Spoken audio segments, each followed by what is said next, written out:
오늘의 헤드라인 뉴스입니다. 트럼프 미국 대통령이 블라디미르 푸틴 러시아 대통령과 우크라이나 전쟁 종식을 논의하기 위해 매우 곧 만날 수 있다고 밝혔습니다. 현지 시간 16일 로이터에 따르면 트럼프 대통령은 기자들에게 이같이 말하면서 평화를 달성하기 위해 열심히 노력하고 있다고 말했습니다. 이어 그는 푸틴 대통령과 볼로디미르 젤렌스키 우크라이나 대통령 모두 싸움을 멈추길 원하는 것으로 믿는다고 덧붙였습니다. 트럼프 대통령의 발언은 미국과 러시아 고위 당국자들이 사우디아라비아에서 종전 논의를 위해 이번 주 만날 예정인 가운데 나온 것입니다. 이번 회담에서 트럼프 대통령과 푸틴 대통령의 정상회담도 조율될 것이라는 관측이 나오고 있습니다. 이어서 다음 소식입니다. 미국에서 조류 인플루엔자 확산으로 계란 가격이 급등한 가운데 트럼프 행정부가 인플루엔자 대응 인력까지 해고했다는 소식이 16일 보도됐습니다. 정치 매체 폴리티코에 따르면 미국 농무부 산하 국립동물보건연구소 네트워크 프로그램 사무국의 직원 25%가 공무원 대규모 감축 대상에 포함돼 해고됐습니다. 이 사무소는 조류 인플루엔자에 대응하는 전국 58개 연구소의 업무를 조정하며 동물 질병 확산을 막는 데 중요한 역할을 한다고 폴리티코는 설명했습니다. CBS 뉴스에 따르면 미국에서 조류 인플루엔자가 2022년 발발한 이후 닭과 오리 등 알을 낳는 가금류 1억 4,800만 마리가 살처분됐습니다. 이 영향으로 달걀 가격이 크게 오르면서 식탁 물가를 비롯한 인플레이션을 잡겠다는 트럼프 행정부의 공약 이행에 부담이 되고 있습니다. 계속해서 다음 뉴스입니다. 도널드 트럼프 미국 대통령이 교역 상대국에 상호 관세를 부과하겠다고 밝히며 미국 경제 불확실성이 커지는 동시에 인플레이션 위험이 커지고 있다고 뉴욕타임스가 16일 보도했습니다. 보도에 따르면 트럼프 대통령은 미국이 30년간 유지돼온 세계 무역기구 중심의 다자간 세계 무역체제의 피해자라고 주장해왔습니다. 트럼프 대통령은 오는 4월 초 맞춤형 상호 관세를 세계 각국에 부과할 것이라고 발표하며 지속적인 무역 적자를 줄이고 무역 상대와의 교역에서 발생하는 다른 불공정하고 불균형한 측면을 해소하기 위한 것이라고 강조했습니다. 그러나 150개 이상의 국가로부터 수입되는 수천 종목의 제품에 대한 개별 관세율을 계산하는 것은 외국에서 중간재나 최종재를 수입해와야 하는 미국 기업의 큰 집행상 문제를 야기할 수 있다고 뉴욕타임스는 지적했습니다. 계속해서 다음 뉴스입니다. 이번 주 미국 뉴욕 증시에서는 월마트 실적 보고서가 집중 조명을 받을 것으로 보입니다. 도널드 트럼프 대통령의 관세로 인플레이션 불확실성에 직면한 미국 소비에 대한 새로운 정부가 중요한 시점입니다. 1월 소비자 물가지수가 예상치를 상회했고 인플레이션 우려로 금리 인하가 동결될 상황 속에서도 미증시가 회복세를 보였기 때문입니다. 따라서 월가는 소비 지출의 추세에 집중할 전망입니다. 월마트는 소비자 지출과 소비 건전성과 관련해 일종의 탄광 속 카나리아라고 볼 수 있다고 다코타 웰스의 로버트 파블리크 수석 포트폴리오 매니저가 로이터를 통해 말했습니다. 월마트 실적은 식품 가격 상승과 휘발유 또는 에너지 가격 상승이 소비자의 재량 지출을 얼마나 많이 파헤치고 있는지를 보여줄 수 있다고 파블리크 매니저는 예상했습니다. 시청자 여러분 안녕하세요. 오늘부터 새롭게 단장했습니다. 여러분의 성공 투자를 위해서 달려나가겠습니다. 출발 증시와이드 1부 시작합니다. 진행의 이가은입니다. 지난주 금요일 뉴욕 증시는 소폭 숨고르기에 좀 들어가는 모습이었습니다. 다행히 나스닥만 2만 선을 다시 한번 회복하는 모양새였는데요. 전반적으로 소매 판매 지표가 좀 부진하게 나왔습니다. 소비자들에 대한 심리가 부진했지만 그럼에도 불구하고 다시 한번 금리 인하가 연내 계획대로 진행될 수 있겠다라는 기대감 속에 지수도 낙폭을 조금씩 만회하는 모습 보였습니다. 오늘 우리 시장은 또 대비 어떻게 하면 좋을지 저희와 함께 전략들 꼼꼼하게 챙겨보도록 하겠습니다. 먼저 오늘 저희가 준비한 코너부터 소개해드리도록 하겠습니다. 먼저 첫 번째로는 빅애플 스탁 준비되어 있습니다. 윤경철 본부장과 함께 아르헨티나 대통령 민코인을 비롯해서 다양한 키워드들에 대해서 좀 살펴볼 예정이고요. 더불어서 코인 뉴스룸을 통해서는 현재 암호화폐 시황과 코인들 함께 분석해 보도록 하겠습니다. 자, 그럼 여러분의 성공 투자를 위해서 함께 출발해 보도록 하겠습니다. 출발 증시와이드 본격적으로 출발해 보도록 하겠습니다.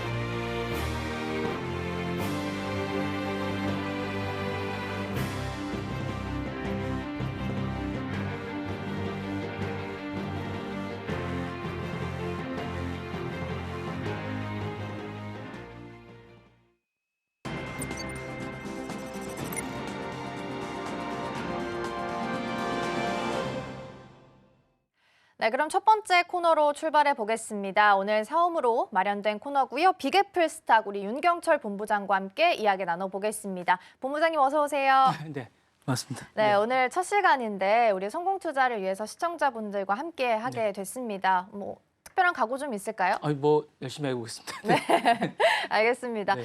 그렇다면 이제 준비되어 있는 키워드들 하나씩 좀 차례대로 만나보도록 하겠습니다. 먼저 첫 번째 키워드 함께 보시죠. 네, 오늘 첫 번째 키워드는 아르헨티나 대통령 밈코인입니다. 아마 주말 사이에 또 뉴스를 통해서 보셨을 수도 있을 것 같아요. 사실 정부가 이런 사기 사건에 좀 어쨌든 언급이 된다는 게 좋은 일은 아닐 텐데 밈코인과 특히 또 관련이 되다 보니까 가격이 거의 두 자릿수 94% 넘게 폭락하는 모습을 좀 보였습니다. 어떤 내용들을 좀 준비해 주셨을까요? 사실 이게 건도용 사태 같은 사건 같아요. 테라 사태처럼 하베르 밀레이 대통령이 사실 자신의 트럼프 민코인처럼 이런 사태를 위해서 이제 그런 것처럼 이제 홍보를 위해서 이제 민코인을 발행을 하고 홍보를 했습니다. 그래서 좋은 의미로 이제 홍보를 해서 이게 거의 8,000원까지 이제 우리나라 돈은 8,000원까지 올라갔었는데 이게 거의 300원까지 폭락하는 사태가 발행했습니다. 그러니까 이게 좋게 말하면 이제 좋은 의도로 발행을 했는데 사실은 이제 본인은 해킹을 당했다고 하는데 사실은 나중에 알게 보니 일부가 이제 러그풀 사태라고 이게 해킹이 아니라 일부가 이제 팔았던 거죠. 그래서 이제 팔아서 이제 피해를 입은 그런 사태가 발생했습니다. 그래서 이게 사실은 이게 잘못된 게 아닌가라는 이야기가 나오고 있고 사실은 전문가들은 전형적인 러그풀 사기로 이제 하고 있고 국회에서는 이제 해명을 요구하고 있는 건데 자신은 이거와 관계가 없다고 얘기하는데 일부에서는 연관된 게 아닌가라고 얘기를 하고 있습니다. 그래서 해명을 요구하고 있는 사태라 사실 이게 심각한 문제가 되고 있고 사실 피해자가 좀 많이 나오고 있는 상황입니다. 그래서 이게 사실은 보시면 아시겠지만 아까도 말씀드렸다시피 거의 95% 가까이 빠졌기 때문에 건도용 사태와 똑같은 사태입니다. 사실 근데 국가가 연관되었다는 게 사실은 문제가 좀 심각한 게라서 좀 문제가 심각하다고 얘기를 할 수 있고 반대 세력이 사실 자시하지 않겠다라고 얘기하고 있고 청문회를 하겠다라고 얘기하고 있어서 좀 심각한 것 같습니다. 그래서 좀 지켜봐야겠지만 좀 이게 청문회를 하고 이러면 국가적으로 좀 심각하게 될 것 같고 이게 사실은 이분이 아르헨티나의 트럼프라고 얘기를 하고 있습니다. 그리고 이제 좀 전기톱 대통령이라고 할 정도로 퍼포먼스를 잘하는 분이에요. 그래서 좀 잘하는 분이라서 그동안 이제 인기를 끌고 있었는데 어떻게 될지는 좀 지켜봐야 될 것 같습니다. 네. 네, 사태를 좀 지켜보긴 해야 될 것 같아요. 이거는 이제 솔라나 기반으로 만들어진 리브라 코인이라고 보시면 될 것 같고요. 일단 전반적으로 앞서서 이제 러그풀에 대해서 말씀을 좀 해주셨어요. 일단 투자금을 모으고 나면 사실 도망가는 어떻게 보면 일종의 사기 사건이라고 보시면 될 것 같고요. 2월 14일에 이제 아르헨티나 대통령 쪽에서 SNS를 통해서 해당 프로젝트가 언급이 나왔고 아무래도 이제 정부에서 나왔던 이야기다 보니까 투자자들도 당연히 신뢰하고 들어갈 수밖에 없었던 일이었지 않나 싶습니다. 이전에도 한 3주 전에도 쿠바에서도 이런 비슷한 밈코인과 관련한 사건들이 좀 있었기 때문에 정부가 이렇게 주도해서 러그풀 사건이 일어나는 이유 어떻게 좀 해석을 해야 될까요? 러그풀 사건 전에 이제 잠깐 좀 말씀드리고 싶은 게 뭐냐면 트럼프 밈코인을 좀 말씀드리고 싶어요. 그러니까 이 트럼프 밈코인하고 이번 밈코인이 좀 다른 점이 뭐냐면 이번 민코인은 본인이 직접 발행하지 않았어요. 근데 이거는 본인이 직접 발행했다는 게 좀 문제가 되고 있어요. 그러니까 그러니까 저는 이런 생각이 좀 들어요. 이번에 이 아르헨티나 대통령은 트럼프를 좀 따라가고 싶었던 생각이 좀 있는 것 같아요. 비슷하게? 예, 본인이 약간 트럼프를 약간 추종하고 있어요. 그러니까 자신이 트럼프랑 좀 비슷해지고 싶은 생각이 좀 있는 것 같고 트럼프 인기를 좀 따라가야겠다는 생각을 좀 늘 하고 있는 것 같아요. 그래서 나는 트럼프를 좀 따라가고 트럼프를 좀 따라가서 그러니까 재선을 좀 하고 약간 그런 전철을 좀 밟고 싶다라는 생각을 하고 있는 것 같은데 좀 전혀 다른 느낌의 좀 그런 느낌이 좀 있어요. 그래서 이게 좀 완전히 좀 다른 것 같고 이버가 좀 하고 있는 게 정치적인 테마를 하고 팬덤을 가지고 좀 뭔가를 하고 싶다는 생각을 좀 하고 있는 것 같은데 전혀 다른 전철을 밟고 있는 것 같고 문제는 이거를 가지고 수익 모델을 찾는다는 게 좀 문제인 것 같아요. 근데 트럼프는 이걸 가지고 트럼프는 자신의 인기나 그 수익을 전혀 하지 않았다는 게 좀 다른 점을 찾고 있는 것 같고요.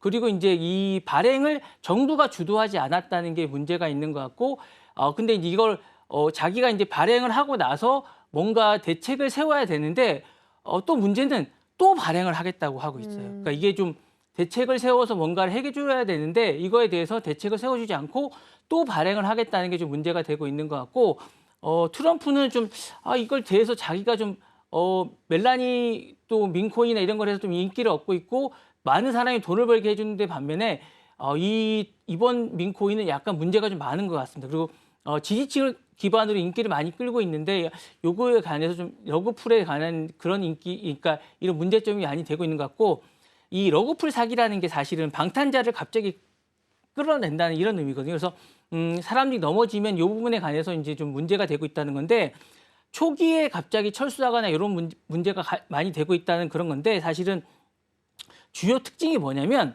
초기에 홍보를 한 다음에 갑자기 철수하는 이런 특징이 있습니다. 그러니까 이번에도 사실은 이제 하루 만에 갑자기 빠진 게 그렇거든요. 그리고 이제 문제는 이 의심스러운 게 대통령 측근 한 4명이 그 자신들의 이익을 철수했다는 게 이제 드러났어요. 사실은 이제 이 내부의 4명이 자신들의 이익을 많이 가져갔다는 게 드러났습니다. 그래서 아마 코인리스에서 보면 그 내부의 사람들이 이제 드러났습니다. 그 누가 했는지 드러났고요. 그다음에 유동성이 많이 하고 나서 그걸 폐쇄했습니다. 이번에도 자신들이 수익을 한 다음에 자신들이 그 나머지 4명이 그 사이트를 폐쇄하는 게 특징이고요.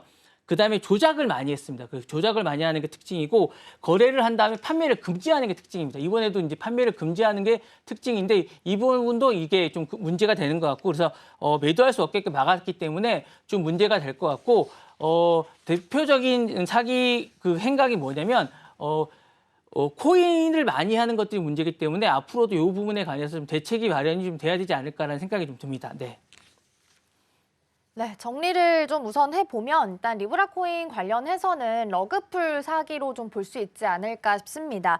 개발자들이 암호화폐 프로젝트 하겠다라고 홍보를 열심히 해놓고 이제 투자금이 모이고 나면 쏙 빠지는 그런 형태를 의미를 한다라고 보시면 될 것 같아요. 지금 하루 정도 2월 14일부터 15일 사이에 코인 94%, 95% 가까이 지금 폭락세가 나왔다라고 보시면 될 것 같고요. 온체인 데이터 내용을 좀 보면 일단 리브라 관련해서 내부 지갑 안에서 청산됐던 금액이 1,500억 원이 넘습니다. 그래서 관련돼서 아르헨티나 대통령이 또 탄핵 위기에 빠질 수도 있기 때문에 뉴스 플로우 체크는 네네네. 조금 더 해보셔야 될 것 같고요. 특히나 밈코인과 관련해서는 투자에도 특히나 유의가 필요하다라는 부분도 함께 챙겨드리도록 하겠습니다. 자, 그럼 이어서 두 번째 키워드 함께 확인해 보시죠. 네, 오늘의 두 번째 키워드는 틱톡 서비스 재개입니다. 미국 정부에서 틱톡을 배포하거나 유지하거나 관리만 해도 벌금을 부과하겠다라고 이야기해서 네. 그때는 이제는 잠깐 좀 스탑을 했다가 다시 네네. 한번 이제 재개가 시작이 됐습니다. 애플과 구글에서 틱톡 앱 다운로드가 가능해지게 됐는데 어떤 내용들 좀 준비해 주셨을까요? 일단 틱톡을 지난주 목요일이죠. 우리나라 시간으로 이제 그 지난주 목요일이고 14일부터 이제 안드로이드하고 애플에서 틱톡을 다운로드하게 했습니다. 이제 그거는 트럼프가 법무부 장관에게 이제 재개하라고 얘기를 해서 다운로드가 재개가 됐습니다. 이제 근데 사업자는 정해지지 않았어요. 근데 사업자를 누구를 할지는 하지 않고 무조건 이제 다운로드하게 했고 서비스는 재개가 된 겁니다. 그러니까 쓸 수 있게는 된 건데 사업자가 정해지지 않았고 누가 하게 될지는 바이낸스가 정하지는 않았는데 일단은 3파전이 된 상황이에요. 제가 이제 인수협상으로? 인수협상을 누가 할지는 하게 됐는데 중요한 건 그 3파전 중에 일론 머스크는 빠졌다는 겁니다. 일론 머스크는 빠지고 이제 3파전이 누가 할지는 정해졌고요. 그거는 이제 75일 내에 누가 할지에 대해서는 이제 법무부 장관이 정하라고 이제 그 대통령이 업무를 지시한 상황입니다. 네, 그런 상황이 됐고 이제 재개만 한 상황입니다. 그래서 누가 할지에 대해서만 정하고 있고 바이낸스가 이제 하게 될 가능성이 있고요. 다만 중국이 이 부분에 대해서 이거를 하게 될지 안 하게 될지는 중국이 관세에 관해서 이제 좀 그 부분을 정할지에 대해서 이제 고민을 하고 있는 그런 형태입니다. 네. 미국 정부가 이전에는 이제 틱톡과 관련해서 벌금을 물리지 않겠다 약속이 나오게 되면서 다시 한번 애플과 구글을 통해서 앱스토어에서 다시 한번 다운로드가 시작되게 된 상황이다라고 보시면 될 것 같고요. 앱을 복귀를 시키게 되면서 트래픽도 이전처럼 많이 회복이 좀 됐다라는 기사가 보도가 되기도 했습니다. 서비스 금지 조치를 일단 유예시키게 되면서 인수에 대한 이야기도 다시 한번 나오고 있는 상황이고요. 3파전이라는 말씀까지 좀 해주셨습니다. 그럼 본부장님 이렇게까지 미국도 그렇고 트럼프도 그렇고 기업들이 틱톡에 공을 들이고 힘을 쏟는 이유는 좀 어디에 있다고 보시나요? 일단은 그 트럼프가 너무 욕심을 내는 거죠. 트럼프 자체가 이제 틱톡을 갖고 싶어 해요. 국부 펀드를 만들어서라도 갖고 싶어 하는 이유는 정치적으로 이제 이게 가능성이 있다고 생각하는 거고요. 공화당이 이 틱톡을 되게 좋아하는 게 있습니다. 왜냐하면 메타가 기본적으로 민주당 거라고 생각을 하고 있고 틱톡이 공화당 거라고 생각을 하기 때문에 틱톡을 일단 갖고 싶어 합니다. 다만 이 틱톡의 이 알고리즘이 중국 거라는 점이 약간 문제가 좀 되고 있어서 그 부분만 좀 문제를 해결하면 된다는 생각을 좀 갖고 있습니다. 그 부분을 좀 해결해야 되는 부분이 좀 있기 때문에 이 부분을 좀 하는데 문제는 이제 일론 머스크가 이 부분을 갖고 싶어 하지 않는 부분입니다. 그러니까 일론 머스크가 이제 틱톡을 처음에는 이제 주고 싶어요, 대통령을. 처음에 주고 싶어 했는데 일론 머스크가 거부하는 이유는 한 5가지 정도 있습니다. 그 5가지가 뭐냐면 일단 일론 머스크가 이제 트위터, 예전 X죠. 지금 X인데 트위터를 일단 인수했는데 트위터를 인수하면서 이제 가격을 너무 많이 비싸게 트위터를 인수했어요. 그리고 이제 트위터를 인수하다 보니까 중복으로 이제 가지게 되는 거예요. 그래서 중복이다 보니까 같게 이게 서로가 이제 성격이 맞지가 않습니다. 그리고 중국 기업을 소유하는 것 자체가 이제 맞지가 않아요. 두 개가. 일론 머스크가 갖는 부분이 맞지가 않다 보니까 그리고 틱톡의 법규 규제나 리스크가 이제 일론 머스크한테는 좀 부담이 됩니다. 이런 부분들이 좀 있고요. 그다음에 일론 머스크의 가장 중요한 철학과 틱톡이 맞지 않습니다. 일론 머스크는 기본적으로 동영상을 좋아하지 않습니다. 텍스트를 되게 보시면 아시겠지만 일론 머스크는 모든 자기의 메시지를 자신의 이제 X를 통해서 합니다. 그리고 이제 아까 이제 또 트럼프도 자신의 모든 메시지를 SNS 정치를 합니다. 그러다 보니까 틱톡 같은 것들도 이제 자신이 좀 있었으면 좋겠다고 생각하는 건데 일론 머스크도 X를 통해서 하기 때문에 이 틱톡하고 맞지 않습니다. 그래서 그리고 토론을 좋아합니다. 그러니까 이런 동영상 같은 걸 별로 안 좋아합니다. 일론 머스크는. 그래서 이런 걸 좋아하고요. 이런 가지 그리고 이제 자신이 갖고 있는 여러 가지 이제 뭐 스페이스X나 테슬라나 이런 것들하고 틱톡하고 시너지가 나지 않습니다. 그러다 보니까 굳이 틱톡을 가지고 싶어 하지 않는 그런 것들이 좀 있는 것 같아서 이런 것들을 다 종합해 볼 때 일론 머스크는 갖고 싶어 하지 않는 것 같고요. 다만 트럼프는 이런 거와 관계없이 공화당이 좋아하고 자신이 하나 있어서 요 SNS나 이런 어떤 토론이나 자신의 메시지를 전달하는 거에 틱톡이 좀 필요하지 않나라는 생각이 있어서 갖고 싶어 하는 그런 것 같습니다. 다만 이제 3파전이 할 때 요 3군데 중에 한 곳이 아마 가져가지 않을까라는 생각을 하고 있습니다. 네.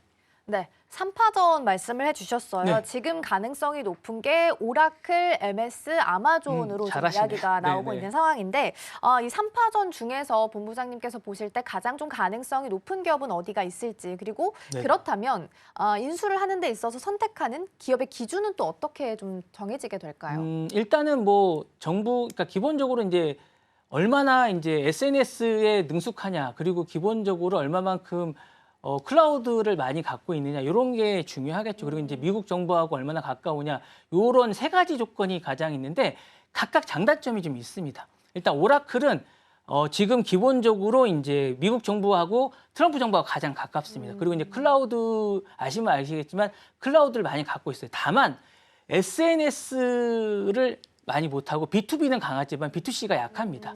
그런 약점이 있고요. 아마존은 사실 이제 상거래를 많이 하기 때문에 이게 강해요. 강하고 기본적으로 이런 게 강한데 다만 미국 정부하고 가깝지가 않아요. 이 베조스가 사실은 이제 최근에 멜라니아 이제 그 다큐를 하고 이러면서 가까워지려는 노력은 있지만 그 전에 이제 그런 것들 잘 못했습니다. 그러다 보니까 이걸 이제 잘 못하다 보고 그 다음에 이제 테슬라의 그 CEO와 관계가 안 좋다 보니까 이런 부분들이 이제 안 좋은 것들이 있다 보니까 이게 약해서 이제 이런 부분이 약하고요. MS는 애저도 많고 이런 거 있는데 딱 모든 게 다 중간입니다.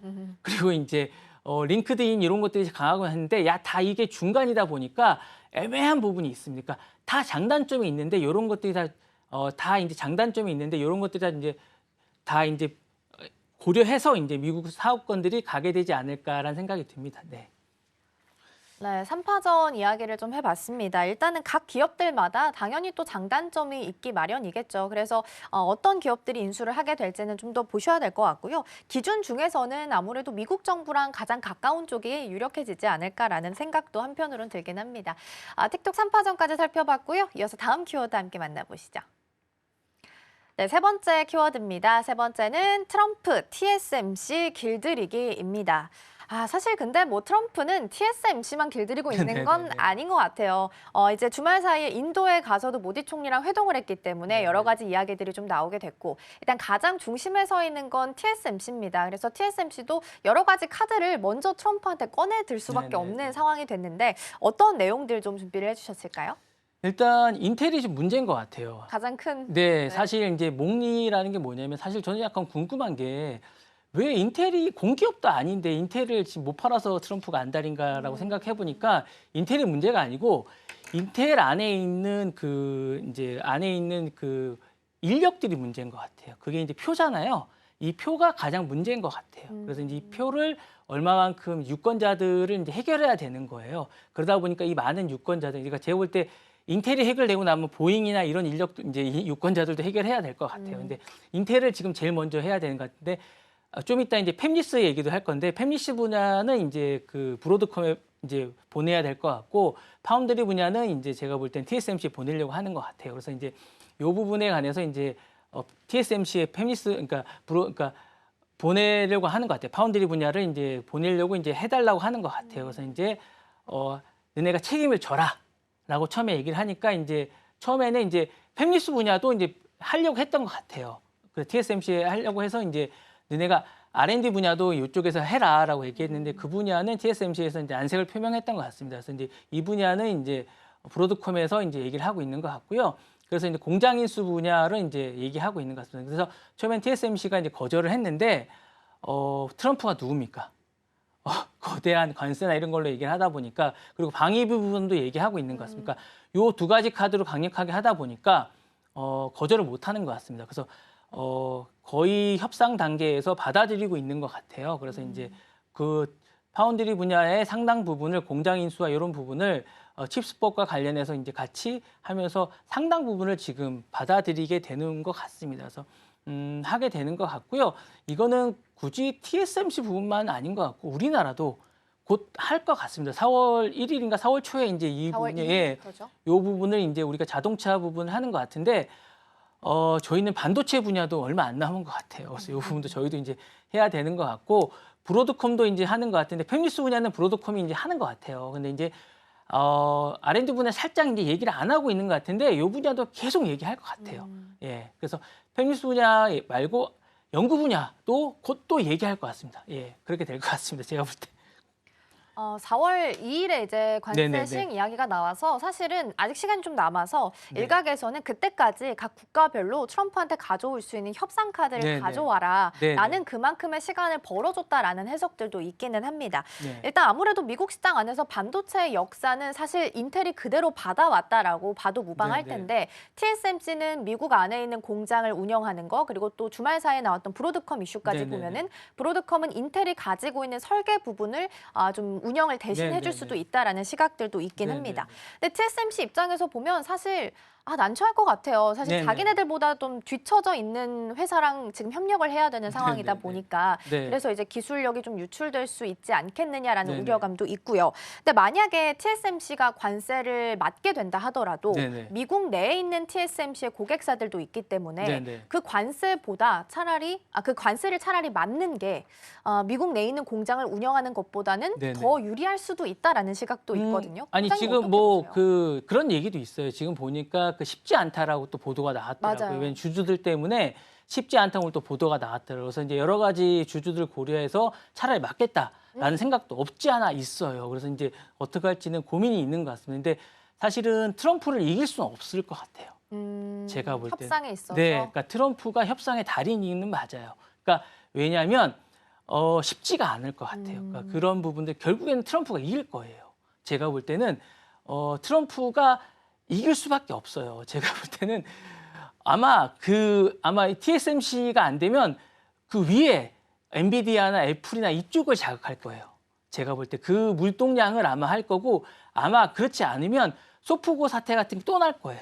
그래서 아마 그 간첩 사건이나 이러는 것처럼 제가 볼 때는 상무부를 자극하거나 이렇게 해서 아마 그 반도체 물량을 또 줄이거나 이렇게 할 것 같아요. 그래서 아마 그 다른 식의 또 압박을 가할 것 같지 않아 그런 식의 또 하는 방법을 또 택할 것 같은 그런 생각이 듭니다. 제가 볼 때는 저는 이제 TSMC가 그렇게 해서 아마 그 관세를 받는 방법을 택한다면 방법을 바꿔서 저는 그 위에 물량을 주는 그 위의 단계를 저는 택할 것 같은 그런 생각이 듭니다. 그래서 아마 방법을 바꾸지 않을까라는 생각이 듭니다. 네.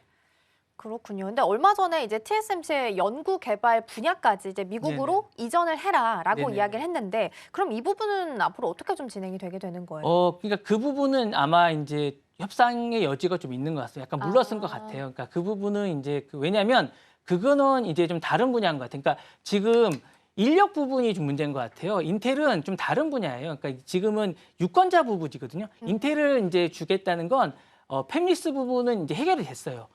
그러니까 팹리스 부분은 브로드컴으로 해서 그러니까 연구 분야는 약간 팹리스 부분이었어요. 그러니까 이 연구 분야는 R&D 분야는 약간 연구 분야이기 때문에 팹리스 분야라서 브로드컴으로 해결이 됐어요. 그래서 이건 약간 해결이 된 부분이기 때문에 약간 이제 해결이 돼서 이제 약간 다른 분야가 돼서 이건 해결이 됐고요. 이제 아까 얘기했던 그 분야는 약간 다른 분야라서 이제 관세를 받겠다고 얘기를 하면 좀 이제 다른 분야가 될 것 같습니다. 네네. 일단 미국 정부는 이제 12월 달에 TSMC에 있는 경영진이랑 회동을 한 바가 있습니다. 여기서 나왔던 이제 큰 골자를 좀 보면 먼저 이제 기술 협력하는 부분, 그리고 합작 법인을 설립하는 부분, 여기가 지금 인텔이랑 연관이 되어 있는 거고요. 그리고 미국에 있는 고객사 후공정 패키징을 인텔한테 맡긴다라는 내용들도 좀 있습니다. 그래서 앞으로 이제 협상맨이라고 말씀을 또 해주셨기 네네네. 때문에 TSMC랑 어떤 내용들의 협상이 좀 오고 가게 될지도 계속해서 좀 보셔야 될 것 같습니다. 자, 세 번째 키워드까지 봤고요. 네 번째 열어보겠습니다. 네, 네 번째 키워드는 뜨는 저커버그, 지는 머스크입니다. 머스크 안 질 줄 알았는데 네네네. 지고 있나 봐요. 어떤 네. 내용일까요? 주가 흐름일까요? 네, 그렇습니다. 사실은 이제 저는 여기다 포커스를 맞춘 건 머스크보다 저크버그에 맞췄어요. 사실 저크버그가 대단한 약간 습득력이라 그럴까요? 뛰어난 습득력을 갖고 있어요. 저는 저크버그가 사실 이렇게 뜰 줄 알았어요. 아셨다고요? 네, 네. 견주의 달인이에요. 저는 이 하버드 때 중퇴할 때부터 지켜봤거든요. 저크버그가 사실은 정말요? 대단해요.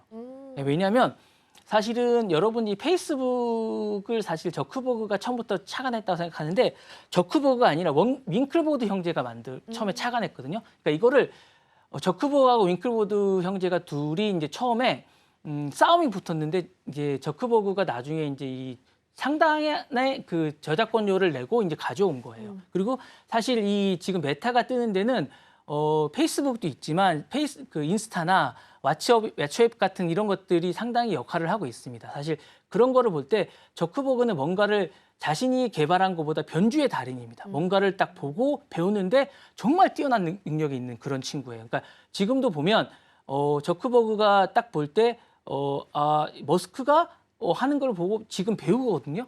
뭐냐면 처음에 머스크가 정말 딱 보고 투자를 해서 이제 딱 대통령한테 딱 투자를 했지 않습니까? 그리고 이제 주가가 뛰는 걸 보고 배운 거예요. 그리고 이제 원래는 저크버그가 원래 민주당 계열이었어요. 이거 하기 전에는 트럼프한테 투자하기 전에 민주당 계열이었어요. 근데 머스크가 딱 이제 트럼프한테 딱 투자를 하는 거 보고 아무것도 없는데 주가가 너무 많이 뛴 거예요. 한 $100 정도 되던 게 지금 거의 $400까지 가는 걸 본 거예요. 본인이. 그러면서 딱 돌아선 거예요. 이제 대통령이 되고 나서. 그러고 나서 대통령 당선되고 나서 2번이나 있는 데 가서 이제 PT를 했어요. 그리고 투자를 $100만 바로 투자를 했어요. 그러고 나서 계속 주가가 뛰기 시작한 거예요. 근데 두 사람의 다른 점이 있어요. 일론 머스크가 하는 테슬라는 기술력이 지금 그렇게 없어요. 근데 메타는 기술력이 정말 있어요. 그리고 일론 머스크는 자신이 막 자신을 홍보하는 데 너무 바쁘고 그런데 메타는 그렇지 않아요. 정말 투자를 많이 하고 정말 기술 개발에만 정말 해요. 그리고 일론 머스크는 자기 멋을 부리고 정말 노력하지만 메타의 그 저크버그는 정말 옷이 단벌밖에 없어요. 보시면 아시겠지만 저크버그는 옷을 갈아입지 않아요. 옷 입는 게 너무 바빠서 그 자기 셔츠 있잖아요. 셔츠 같은 옷만 한 20벌 있어요. 진짜 농담이 아니라 보시면 아시겠지만 단벌 신사예요. 아까 잠깐 화면에 나온 거 보시면 아시겠지만 아까 셔츠 있잖아요. 그 단벌 그 반팔 있잖아요. 그 옷만 20벌 있어요. 그 옷만 있어요. 정말 바빠서 안 갈아입으려고 그 옷만 있어요. 그리고 메타는 재투자를 해요. 배당금이 약하기로 유명해요. 그래서 정말 저는 이런 얘기 잘 안 하는데 저는 메타 주식이 정말 뛸 줄 알았던 게 20일 연속 지금 상한가를 계속 20일 연속 뛰었거든요. 그러니까 저는 한 $500일 때도 메타 주식이 계속 뛸 거라고 생각했던 게 재투자를 열심히 해요. 그래서 이제 주가가 안 뛰었던데 재투자를 열심히 배당금이 약해요. 그래서 그런 부분들이 메타는 정말 주식을 열심히 하는데 이번에도 이제 그 일론 머스크가 그렇게 하는 걸 보고 정말 공화당으로 이제 주택 투자를 하면서 바로 돌아서더라고요. 그러니까 그런 부분들이 일론 머스크가 저렇게 하니까 자기도 해야겠다라고 바로 돌아서면서 투자를 하고 이렇게 하면서 그리고 자신이 있는 그 자신이 라마라고 이제 자신이 하는 그 AI 언어도 바로 쓰게 하더라고. 공짜로 이제 군사 언어로 쓰게 하는 그런 것들을 보면서 정말로 이번에도 제대로 하고 있구나라는 생각이 들었습니다. 네. 네. 그렇다면은 이제 각 기업별로 가지고 있는 CEO가 기업을 대하는 태도에도 약간의 차이가 좀 네네네. 있지 않나라는 부분에 대해서 좀 말씀을 해주신 것 같아요. 일론 머스크는 키워드 하면 전기차, 뭐 네네. 로봇, 자율주행 등등 있을 거고, 네네. 그리고 저커버그 하면은 이제 역시나 AI, 네네, 소프트웨어 맞습니다. 쪽은 또 네. 빼놓을 수가 없을 것 같아요. 그러면 이렇게 뜨고 지는 해가 좀 바뀌고 있다면 네. 시장 안에서도 키워드들에도 변화가 좀 같이 일어나게 되는 걸까요? 네, 맞습니다. 그러니까 기본적으로 아까 말씀하셨듯이 잘 보고 계신데 기본적으로 자율주행 AI를 지속적으로 하고 이쪽은 AI 기반의 광고를 하고 있는데 기본적으로 이제 그 부분에 관해서도 이제 사람들이 이제 제대로 보기 시작하는 거예요. 저크버그는 기본적으로 그 부분이 성과가 나오고 있다고 보고 있는 거고요.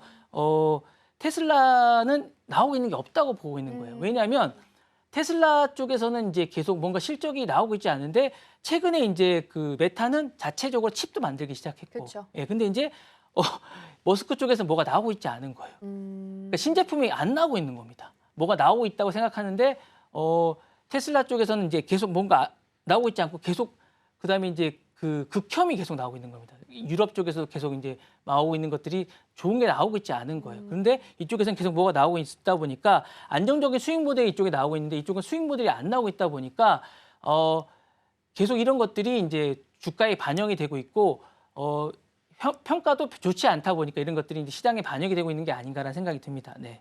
네. 아무래도 그래서인지 테슬라 쪽에서는 보이콧 같은 부정적인 이슈가 많이 나오고 있다면 반면에 이제 메타 같은 쪽에서는 자체 칩 이야기 나오면서 에이직 반도체 이야기 나오고 또 주말 사이에는 휴머노이드 로봇에 뛰어들겠다고 했기 때문에 로봇에 대한 부분도 함께 네, 보시면 예. 좋을 것 같습니다. 자, 그럼 다음 키워드 열어보겠습니다. 네, 다음 키워드는 휴머노이드 전쟁입니다. 앞서서 제가 살짝 언급 드린 것처럼 이제 주말 사이에 메타까지 휴머노이드 로봇에 뛰어들겠다라고 이야기를 좀 내놓게 됐습니다. 아마 우리 시장에도 좀 많은 영향을 주게 될 텐데 이렇게 각 기업들마다 로봇, 특히나 그 휴머노이드 로봇에 뛰어들고 있는 이유는 좀 어디에 있다고 보고 계실까요? 미래의 먹거리라는 생각이 좀 들어요. 기본적으로 이제 그 AI 쪽 시장이 거의 이제 한계에 좀 온 게 아닌가라는 생각이 들다 보니까 좀 보이는 그런 쪽에 이제 뭔가 그런 쪽에 해야 될 것 같고 이런 쪽에 스타트업 쪽에 가치가 있다고 좀 보는 것 같아요. 그러니까 새로운 쪽에 뭔가 이런 쪽에 가정용의 이런 쪽이나 이런 이제 움직이는 뭔가 보이는 것이 있어야겠다는 생각을 좀 하는 것 같고 그러다 보니까 메타나 구글이나 오픈 AI나 이런 애플이나 이런 쪽에서 뭔가 이런 쪽에 먹거리를 찾아야겠다라고 생각하는 것 같습니다. 그러다 보니까 있는 것 같고요. 일단 메타는 AI 쪽에 이제 연관해서 이제 뭔가 플러스 알파가 이제 AI 쪽에 있다 보니까 뭔가를 개발해야 되는 것 같고요. 클라우드 쪽의 사업에서 확장된 사업이 있어야 되니까 이제 이런 것들이 있는 것 같습니다. 다 이제 자신들 클라우드 쪽에서 이제 하는 것 같고 요거에서 연관된 모든 사업을 하는 것 같습니다. 그래서 메타는 진짜 AI 쪽에 라마 기반의 소비자 로봇 연구를 하는 것 같고요. 구글은 로봇 스타트업인 엔트로닉에 투자를 하고 있습니다. 그리고 오픈 AI는 휴머노이드 정부 사업을 하고 있는 것 같고요. 애플은 스타트업 생태계를 구축해서 로봇 사업을 하고 있습니다. 네. 네, 현재 이제 가장 휴머노이드 로봇 중에서 빠르게 가고 있는 건 사실 테슬라 쪽입니다. 맞습니다. 옵티머스가 가장 대표적이고요. 지금 올해부터 이제 공장에 배치가 될 예정이라서 가장 빠르게 움직임을 좀 보이고 있지 않나 싶은데 다른 기업들은 이제 막 또 투자를 하면서 네네. 앞서 나가려고 하고 있는 것 같습니다. 그러면 이제 향후에 바라보는 휴머노이드 시장에 대한 재편은 좀 어떻게 예상을 하고 계실까요? 사실 저는 이것도 이제 양자 컴퓨터하고 좀 비슷한 것 같아요. 양자 컴퓨터랑요? 그러니까 이게 좀 약간 그렇게 와닿지는 않아요. 아직 실제적으로? 네, 그러니까 이게 사실은 뭐 휴머노이드라고 하는데 사실은 이제 이게 자율주행하고도 약간 비슷하기도 하고 그렇게 와닿지는 않습니다. 우리 현실적으로 휴머노이드라고 하는데 우리 현실에 그렇게 많이 와닿지는 않는 그러니까 우리 실생활에 빨리 와닿아야 되는데 그렇게 와닿지는 않습니다. 그러니까 그 퍼포먼스로서 이제 저희가 이제 그 뭐 세스나 이런 데 가서 보면 뭐 퍼포먼스를 많이 보기는 하는데 우리 현실적으로 지금 우리가 쓰는 오픈 AI나 이런 것처럼 우리가 많이 쓰는 거는 모르겠는데 계속 퍼포먼스로만 보게 되니까 많이 쓰는데 언제쯤 와게 될지는 잘 모르겠습니다. 이제 그런데 기본적으로 이제 보게는 계속 됩니다. 이제 현실 지금 화면에서 보시는 것처럼 보게는 되는데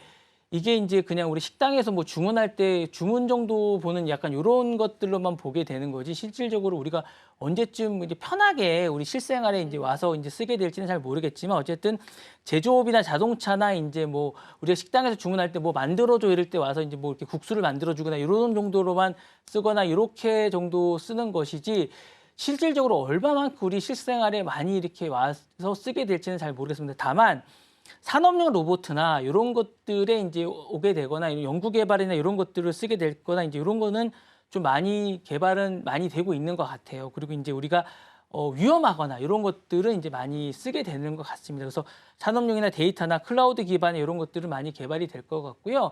우리가 많이 못 쓰게 되거나 이제 어려운 일들 그리고 힘든 일들 이런 것들은 많이 개발될 것 같습니다. 예.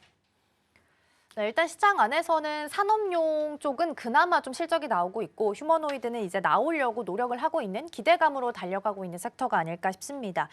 로봇주가 이제 사실 실적이 앞서서 말씀드린 것처럼 잘 나오고 있는 건 아니에요. 아직 이제 피부에 와닿지 않는다라는 말씀이 그대로 이제 실적에 반영되고 있지 않나라는 생각은 드는데요.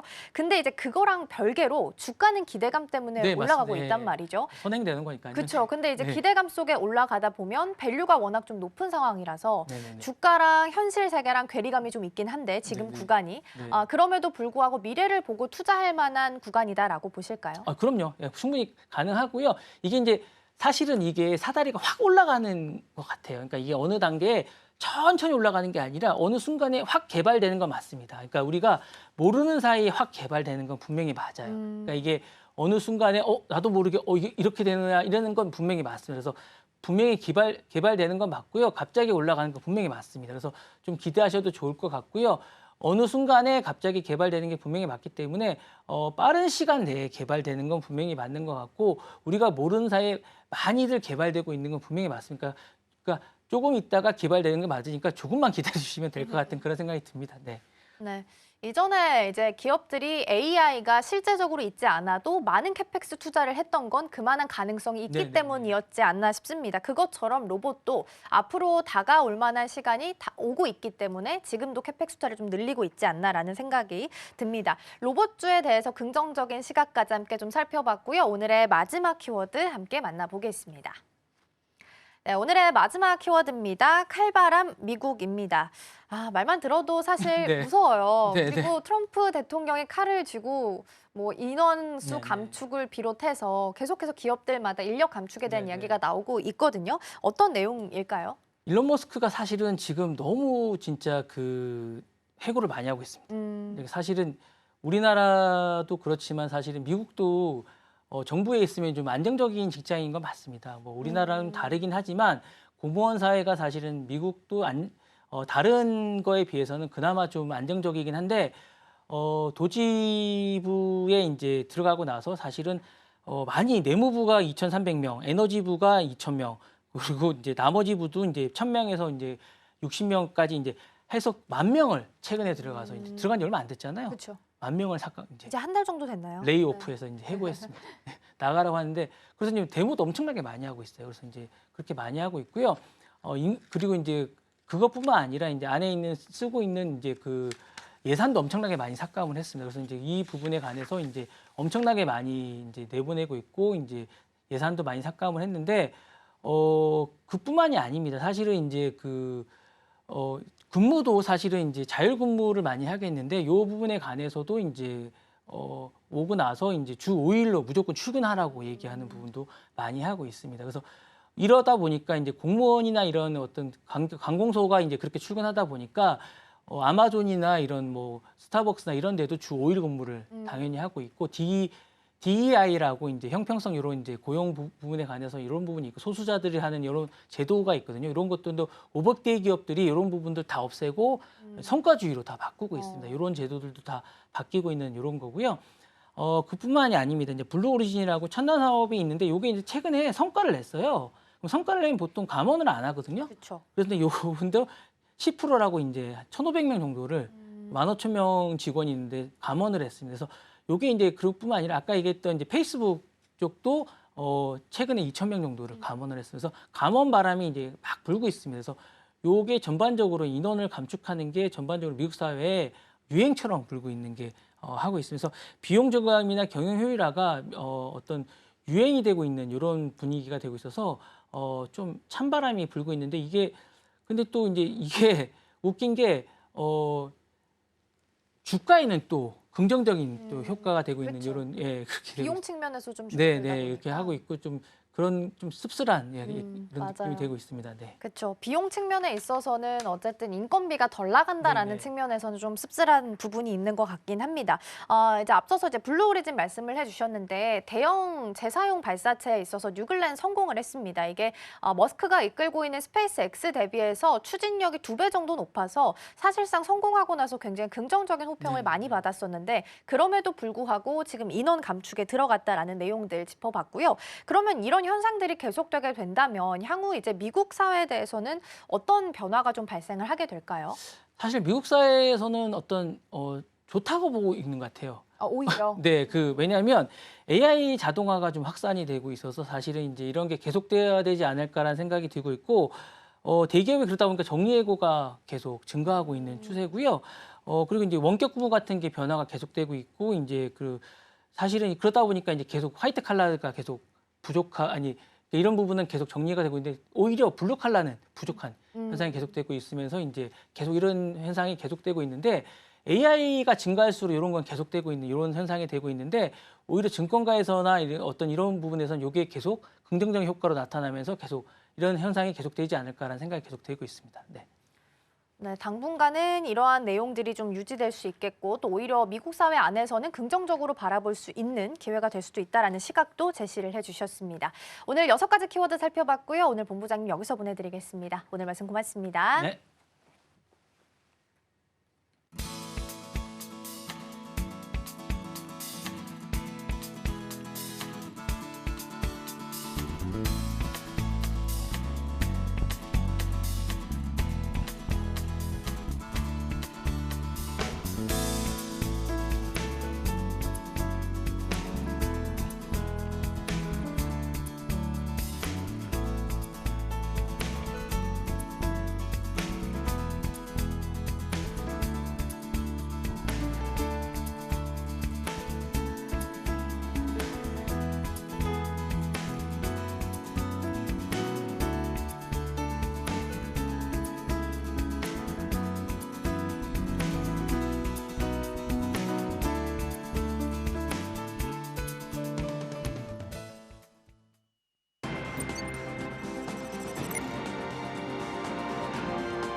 오늘 아침 빼놓을 수 없는 코인 소식 전달드립니다. 먼저 비트코인과 이더리움, 리플부터 살펴볼 텐데요.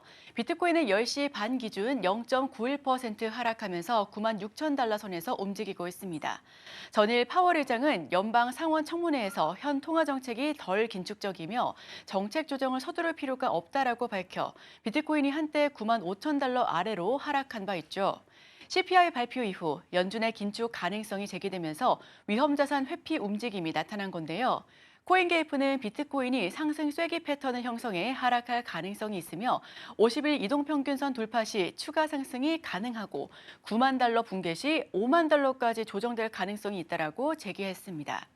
반면 주요 알트코인 상승세가 지속되면서 알트코인 시즌이 도래할 것이라는 전망도 나왔죠. 네, 이어서 이더리움도 살펴보겠습니다.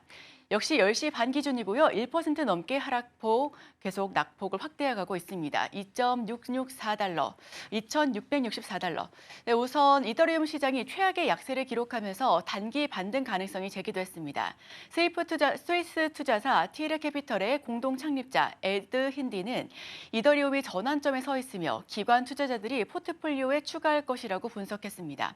현재 이더리움은 2,673달러 선에서 거래가 되고 있는 상황이고요. 지난 7일간 0.64달러 하락했습니다. 트웬티원 쉐어즈의 이더리움 현물 ETF 스테이킹 신청 후 3.5%까지 하락했으나 하루 만에 상승분을 반납했습니다. 힌디는 이더리움이 몇 달 내 4,000달러, 올해 5,000달러를 돌파할 것으로 전망하고 있습니다. 트레이더들도 반등 가능성에 동의하면서 일부는 3월까지 10,000달러 돌파 가능성을 제시하기도 했습니다. 네, 세 번째 코인은 리플입니다. 미국 증권거래위원회로부터 상품으로 분류될 가능성이 제기되면서 시장이 반응했습니다. SEC는 12일 그레이스케일과 트웬티원 쉐어스의 XRP 기반 ETF 신청을 검토하기 시작했고요. 이는 비트코인과 이더리움 ETF 승인 절차와 유사한 흐름입니다. 리플의 거래량은 30% 증가했고 15일 2.84달러까지 상승하면서 5일 연속 오름세를 보였습니다. 분석가들은 2.8달러 돌파 시 3달러 이상 가능성을 제기하기도 했고요. SEC의 리플 분류는 바이낸스, 코인베이스 소송에도 영향을 미칠 수 있으며 SEC는 관련 규제 방향을 조정하고 있습니다. 네, 이어서 알트코인 시총 코인까지도 만나보겠습니다. 상위 코인이고요. 먼저 솔라나부터 살펴보겠습니다. 3% 넘게 내림세를 기록하고 있습니다. 10시 30분 기준 가격은 28만 4,900원입니다. 이어서 도지코인도 2% 넘게 내림폭을 확대해가고 있습니다. 402원 수준이고요. 에이다도 0.51% 하락, 체인링크도 0.84% 내림세를 기록하는 중입니다. 자, 그럼 다음 코인들도 살펴보겠습니다. 이어서 수익코인 역시 3% 넘게 낙폭을 기록하고 있는데요. 아발란체도 2.29% 내림세를 기록하면서 37,630원 선에서 등락을 거듭하고 있습니다. 네, 스텔라도 3% 넘게 낙폭을 확대해 나가고 있고요. 시바이누 코인 역시 2.31% 약세를 기록하면서 움직임 보이고 있습니다. 또 주요 알트코인들도 살펴보겠습니다. 테더가 미국 의회와 연방 차원의 스테이블 코인 규제 정책 수립을 위해 협력 중이라고 코인텔레그래프가 보도했습니다. 테더의 참여는 SEC와 업계 경영진 간 규제 논의와 맞물려져 있으며 트럼프 행정부의 스테이블 코인 온쇼어화 기조와도 관련이 있죠. 연준 윌러 이사는 스테이블 코인이 달러의 국제적인 입지를 강화할 것이라고 평가했습니다. 네, 다음은 솔라나입니다. 솔라나가 미국에서 차기 현물 ETF 승인 후보로 떠오르고 있습니다. 솔라나의 개발자 증가 그리고 덱스 거래량 확대, 높은 수익성을 이유로 낙관적인 전망을 제시했는데요. 2024년 솔라나 신규 개발자는 7,625명으로 이더리움을 훨씬 초과했으며 레이디움의 거래량도 유닛 수합을 2개월 연속 30% 이상 초과했습니다. 네트워크 수익도 50억 달러를 기록하면서 이더리움을 37% 초과했고요. SEC는 3월 15일까지 솔라나 현물 ETF 승인 여부를 결정할 예정이며 리플과 라이트코인, 에이다, 도지 등도 후보로 거론되고 있습니다. 네, 이어서 바이낸스 코인 짧게 짚어보겠습니다. 바이낸스가 일본 암호화폐 시장 확장을 위해 새로운 파트너십을 모색 중이다라고 밝혔습니다. 일본 내 규제 준수와 사용자 확대 전략이고요. 네, 이번에는 USD 코인도 살펴보겠습니다. 대표적인 스테이블 코인 중 하나죠. 얼마 전 시총 560억 달러를 넘어섰다라는 소식입니다. 네, 바로 도지코인도 좀 짚어볼 텐데 도지코인이 SEC의 ETF 승인 가능성이 높아지면서 강세를 보여주고 있습니다. 최근 그레이스케일의 도지코인 ETF 신청을 검토 중이고요. 승인 확률이 62%까지 상승했습니다. 네, 이에 따라 도지코인은 일주일간 12%, 지난 금요일 하루에만 10% 넘게 상승했습니다. 네, 전문가들은 도지코인이 2025년 1.18달러까지 상승할 가능성이 있으며 0.74달러 저항선을 돌파할 경우 강한 랠리가 예상된다고 분석하고 있습니다. 네, 시총 9위 카르다노까지 좀 짚어볼 텐데요. 계속해서 오름세를 기록하다가 좀 조정받고 있습니다. ETF 기대감과 생태계 성장으로 강세를 보여주고 있고요. 그레이스케일의 에이다 현물 ETF를 신청하면서 상승 모멘텀이 확대되고 있다는 부분입니다. 네, 트론 역시도 그리고 체인링크, 스텔라 역시도 계속해서 흐름이 좀 낙폭 확대 기조를 보여주고 있는데요. 블리시 플래그 패턴을 형성하면서 1.8달러 돌파를 준비하고 있다는 소식입니다. 스텔라는 리플 공동 창립자 제드 맥칼립이 2014년 설립한 프로젝트죠. 만약에 이 저항선을 돌파하게 된다면 1.8달러까지 상승할 가능성이 높습니다. 네, 아발란체입니다. 지난해 12월 중순 이후 60% 하락한 아발란체는 최근 안정세를 보이면서 상승 가능성을 높이고 있습니다. 분석가 알리마드 티레즈는 27달러 저항선을 돌파하게 된다면 30달러까지 상승할 수 있다라고 전망을 하고 있고요. 시장은 아발란체의 27달러 돌파 여부를 주목하고 있습니다. 네, 이렇게 코인 시총 상위 소식들까지 말씀드렸는데요. 이번에 암호화폐 시장 이슈들도 짚어보겠습니다. 지난 1월 한 달 동안 신규 암호화폐 토큰이 60만 개 이상 발행됐습니다. 이는 2022년도에서 2023년도 평균 5만 개 대비해서 12배 증가한 수치인데요. 코인게코와 비바 등은 2024년 4분기부터 신규 토큰 발행이 월 40만 개로 급증했다라고 밝혔습니다. 펌프펀과 같은 간편한 토큰 생성 플랫폼의 등장으로 이러한 증가세가 가속화되고 있으며 강세장에서는 나타나는 과열 현상이라는 분석이 나오고 있습니다. 전문가들은 토큰 과잉 공급이 투자 자금 분산과 변동성 증가를 초래하면서 알트코인 회복을 지연시키는 요인이라고 지적하고 있고요. 또한 전통 금융기관의 시장 참여로 유동성 흐름이 변화하고 있으며 향후 5년 내에 발행된 토큰 수가 10억 개를 넘어설 가능성이 커 투자자의 심중한 접근이 요구된다라는 소식입니다. 자, 다음 소식도 전달드립니다. RWA, 리얼 월드 아셋, 실물 자산을 의미하고 있고요. 블록체인 기술을 활용하면서 부동산과 주식, 채권, 원자재, 예술품과 같은 전통적인 실물 자산을 토큰화하는 과정입니다. 비트코인은 인플레이션 우려와 지정학적 긴장 등 거시경제적 역풍으로 압박을 받고 있죠. 이에 따라 금과 토큰화된 실물 자산이 대한 투자처로 주목받고 있습니다. 인플레이션이 지속되면 비트코인은 침체될 가능성이 크지만 토큰화된 상품과 금 기반 자산은 2025년도에도 지속적인 유입을 보일 수 있을 전망입니다.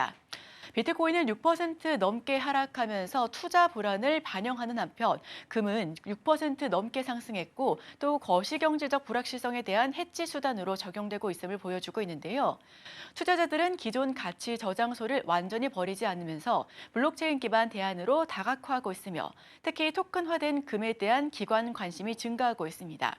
다만 전문가들은 두 자산이 공존하게 되면서 계속해서 투자자들의 다양한 선호도를 반영할 수 있을 것으로 예상하고 있습니다. 결론적으로 비트코인은 거시경제적 불확실성 속에서 도전에 직면했지만 금과 토큰화된 RWA는 투자자들의 새로운 대안으로 자리 잡고 있습니다. 특히 토큰화된 금은 기관 투자자들의 관심을 끌면서 RWA 시장 성장의 핵심 요소가 될 수 있을 것으로 판단됩니다. 다음 소식입니다. 도널드 트럼프 대통령 당선 이후 비트코인이 연일 최고가를 기록하면서 가상자산 친화 정책을 펼친 국가들이 큰 반사이익을 보고 있습니다. 대표적인 사례로 부탄이 꼽히고 있죠. 이 나라는 2019년도부터 남는 전력을 활용해 비트코인 채굴을 시작했는데요. 부탄 정부는 공식적으로 보유자 사실을 밝히지 않았으나 2023년 크레디트 스위스 은행 사태로 공개됐습니다. 포브스에 따르면 부탄은 2020년도부터 채굴 시설을 확장해 왔으며 2025년도까지 채굴 용량을 6배 확대할 계획입니다. 현재 12,000개 이상의 비트코인을 보유한 것으로 추정이 되는데요. 이는 한화로 약 1조 7천억 원에 해당됩니다. 엘살바도르는 2021년 비트코인을 법정 화폐로 채택하고 보유량을 꾸준하게 늘려왔습니다. 이와 함께 나이브 부텔레 대통령은 비트코인 시티 건설을 추진하면서 가상화폐 경제 전환을 지속화하고 있는데요. 한편 미국은 압수를 통해 20만 개 이상의 비트코인을 보유 중이며 중국이 19만 개로 그 뒤를 잇고 있습니다. 비트코인 친화 정책을 추진하는 국가들은 높은 수익을 기대하면서 채굴 및 보유량을 늘리고 있습니다. 다음 소식입니다. 미국 정부의 새로운 관세 정책이 XRP에 긍정적인 영향을 미칠 가능성이 제기됐습니다. 더 모틀리 폴은 세 가지 시나리오를 제시했는데요. 첫째로 관세로 무역이 위축되면 기업들이 비용 절감을 위해 XRP를 채택할 가능성이 있습니다. XRP는 빠르고 저렴한 국경 간 결제 수단을 제공하면서 기업들이 이를 도입한 후에도 지속적으로 활용할 가능성이 있다고 보여지고요. 둘째, 관세로 인해 강달러 현상이 발생하면 해외 기업들은 결제 비용을 줄이기 위해 XRP와 같은 대안을 찾을 수 있습니다. XRP는 다양한 법정 화폐 교환이 가능해 국제 무역에서 결제 수단으로 부상할 가능성이 있고요. 다만 강달러가 지속되면 달러 보유가 더 유리하다라는 심리가 적용될 수 있다라는 부분 참고해 주시면 좋겠습니다. 셋째, 금융기관들이 무역 변동성에 대응해 XRP를 해지 자산으로 활용할 가능성이 제기되고 있습니다. 이미 국제 결제 수단으로 채택된 RPX XRP 보유량이 증가하게 된다면 수요 확대와 함께 가격 상승 가능성도 커지는데요. 그러나 관세로 인해 글로벌 경기 침체가 심화되면 국제 무역 자체가 둔화돼 리플 수요 증가 초과가 효과가 제한될 수 있습니다. 결국 리플의 관세 정책 수혜 여부는 무역 흐름과 금융기관 채택 속도에 달려 있으며 투자자들은 경제 지표 변화를 면밀히 살펴야 됩니다. 네, 지금까지 코인 소식 전달드렸습니다.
네, 2월 17일 월요일 개장까지 약 2분 정도 남겨둔 상황입니다. 그렇다면 전일장 우리 증시는 과연 어떻게 마감이 지었는지 마감 상황부터 한번 살펴보도록 하겠습니다.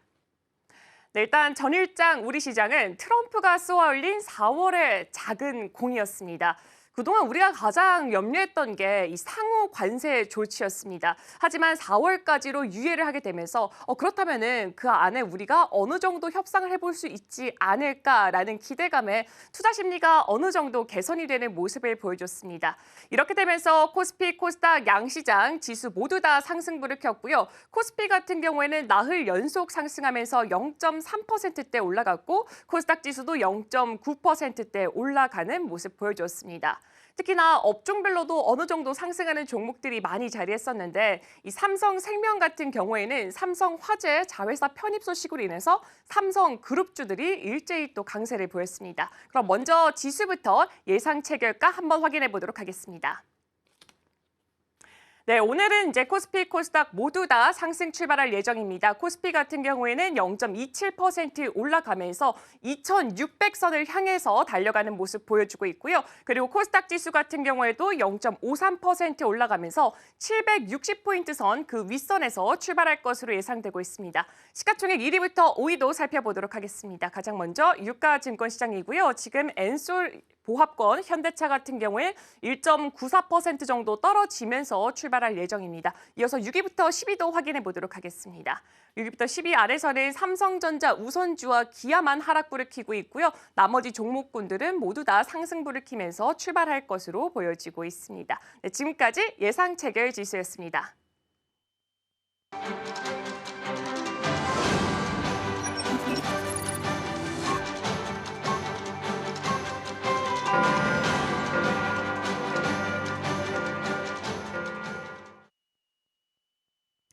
네, 2월 17일 월요일 우리 시장 문 힘차게 열었습니다. 지난주 금요일 우리 시장은 강보합 수준에서 마무리를 지었습니다. 그래도 유동성이 좀 풍부하게 들어오고 있습니다. 코스피 시장 안에서는 13조 원 정도 거래 대금이 찍혔고요. 특히나 지수가 2,600선 장중에 터치가 나오기도 했습니다. 오늘 추가적인 상승 이어갈 수 있을지 함께 보셔야 될 것 같고요. 현물 시장도 체크를 좀 해보자면 먼저 선물 쪽에서 외국인 투자자가 바스켓 매매로 대형주 위주로 담고 있습니다. 현물 시장까지 수급이 이어질 수 있을지 함께 보셔야 될 것 같고요. 전반적인 개장 분위기는 오은비 앵커가 전해드립니다. 네, 그럼 먼저 지수부터 바로 확인해 보도록 하겠습니다. 오늘 양시장 모두 다 상승불로 출발하고 있습니다. 코스피는 0.19% 올라가면서 2,595포인트 선에서 출발하고 있고요. 그리고 코스닥 지수는 0.38% 상승하면서 아직까지는 760포인트 선을 돌파하지는 못한 채로 출발하고 있습니다.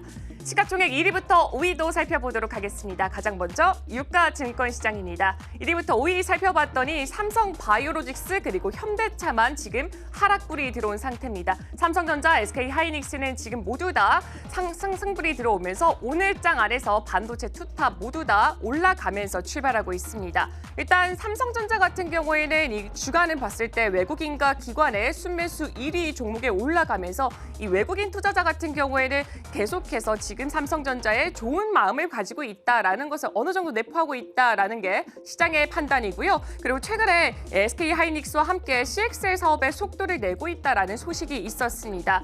최근에 CMMD 제품에 대해서 신규 적합성 평가 적합 판정을 또 받았습니다. 다른 기기나 통신망에 미치는 전자파 간섭이라던가 안전성과 품질 관련 평가를 거쳤다라는 점에서 상용화가 임박했다라는 증권가의 분석이 있었습니다. 그리고 3조 원 규모의 1차 자사주 매입을 예정보다 앞당겨서 또 완료를 지었다라는 소식이 있었고요. 이에 따라서 조만간 나머지 7조 원 규모의 자사주를 추가적으로 좀 취득하지 않을까라는 기대감이 있습니다.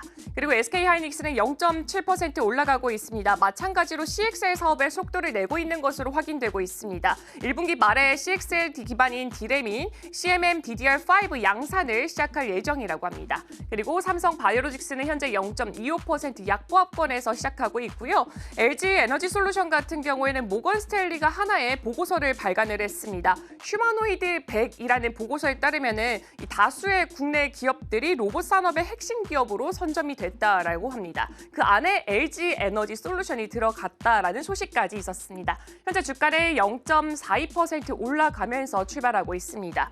그리고 현대차 같은 경우 오히려 2.67%가 떨어지고 있습니다.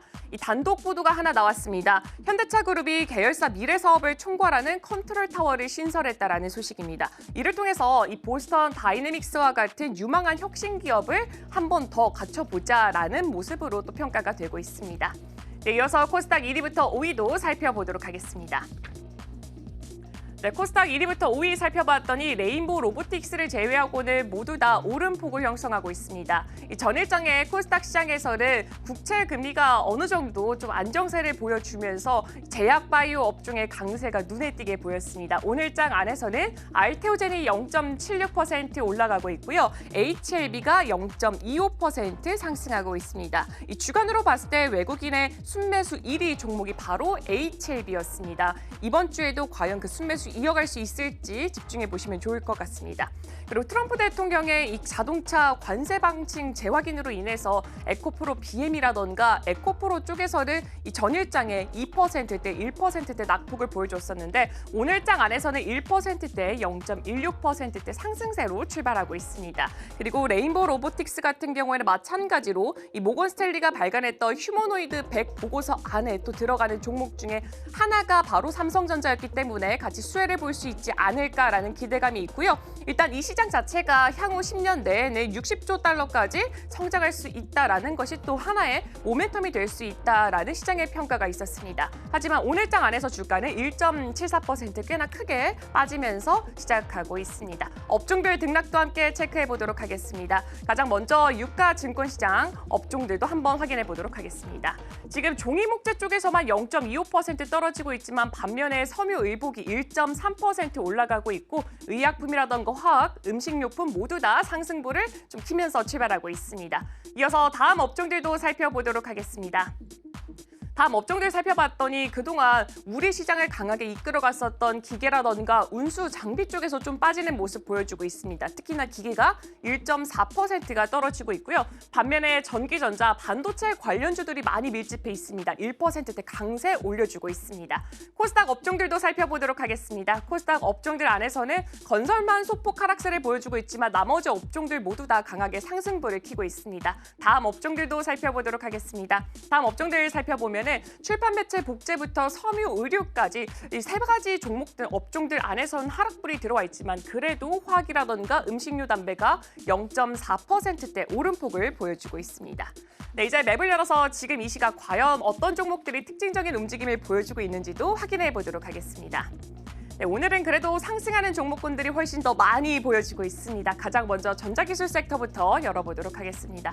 삼성전자 그리고 SK하이닉스 기분 좋게 상승불이 들어오면서 출발하고 있고요. SK하이닉스는 2.14% 올라가고 있습니다. 이 반도체 관련주라던가 CXL 관련주들이 지난 거래일에도 강세장을 이루면서 있었기 때문에 오늘장 안에서도 시세를 낼 수 있는지를 주목해 보시면 좋을 것 같습니다. 그 외에도 삼성전기가 0.4% 올라가고 있고요.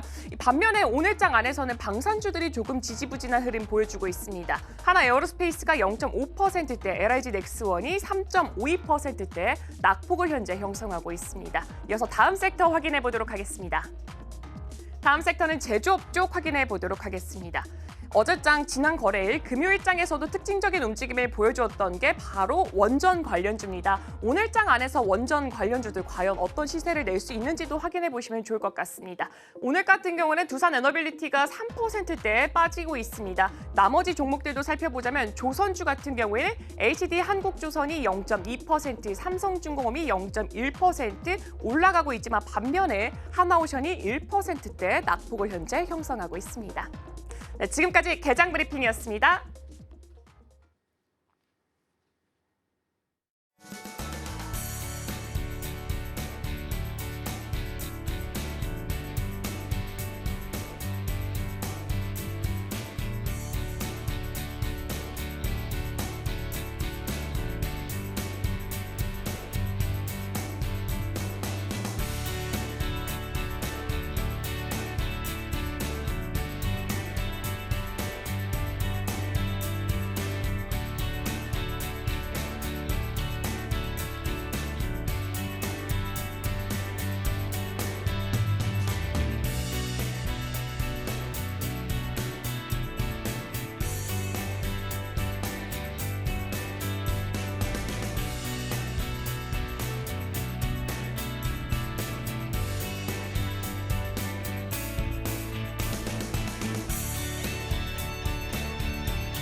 네, 계속해서 캐스팅콜로 이어가 보도록 하겠습니다. 오늘 도움 말씀에는 기업공시연구소 변영인 대표 자리해 주셨습니다.